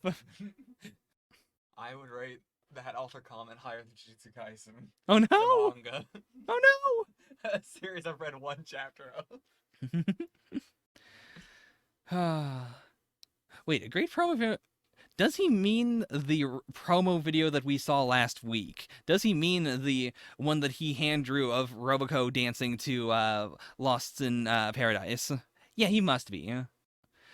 Because yeah. Because they did use the actual song. I was listening to some other Lost in Paradise covers, or some other reanimated one, things like that. And it seems like a lot of them use a different cut of Lost in Paradise, like a slightly different one, because the vocals sound different, but it doesn't sound like a cover. So, yeah, I didn't really consider the idea that they would have had to get permission from the studio to do that. I cry when I watch Encounters in Space now. Machines slowly breaking down make the tears flow. That feels like a very Boichi comment. I just noticed that the needed eraser... Oh, boy. Shimabukuro, why? I can't believe they had to censor an author comment. So... It's so pointless. It's so pointless. That's Shonen Jump's bread and butter. I mean, I guess it must have been. I'm sure I've seen someone else say poop in the author comments. I guarantee it. So that must have been Shimabukuro intentionally censoring it as a joke because he was like, what do kids like? Censored poop. Anyways, that's Jump. These author comments were actually pretty good. I'm actually very happy that I did, in fact, read them. Now, I'm not sure if it was worth losing part of me in Roboco. And to be fair, there's no reason why. Yeah. No, never mind. I was going to say, like, doing these meant that I stopped the recording, but no, I just stopped recording randomly in the middle of me and Roboco for some reason. I have a new, well, not a new keyboard. It's an old one I didn't use because I don't like the way it sounds. But I've had to switch that over, and that's going to lead to some bad mistypes. Thank you once again for putting up with me. I see that my theory of if a series is in all lowercase, it will probably be bad. If a series is in all capitals, it will probably be better than average. Has followed through in your rankings. I hate this theory. It's right. It is right. I did start recording again, so we have at the very least the second half of the author comments recorded. But no, Donut's theory, he already said it just now. I believe you said the Dr. Stone would have to be halfway because it is half capitalized. Yeah, it was not half capitalized. It's almost entirely capitalized. Yeah. So it can't ascend to the same peaks as Witchwatch. Yeah. But I have to admit, Itel C was bad. Witchwatch was really good. I don't think it's stronger than the Thermite Curse. We'll see. If Itel C becomes an absolute banger now that I've dropped it, that'll be confirmation. Anyways, that's Jump. Thank you all so much for watching. This has been a fun time. Yeah. No promises on anything else this week, but this one's definitely coming out. Oh yeah, author comments, go. Better than Itel C. Arguably better than the Elusive Samurai. Arguably. Yeah. So, still, Nine Dragons Ball Parade did manage to beat the author comments, which is a good first showing. Is it? It is the bare minimum showing. We have gone from in Bakuman where they're like, oh yeah, this is the first chapter of my manga and it got #1 in the popularity polls. Don't worry, kid, it always does. Well, it beat the author comments. That's good enough for a first chapter.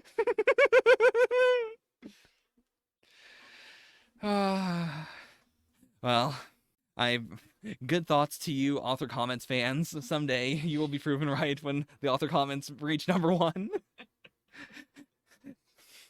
I like the idea of Bakuman, but it is the person who writes all the author comments. Like, they ghostwrite all the author comments every week. Because their grandpa used to do that. Or sorry, their uncle. And now they finally want to get the author comments to #1.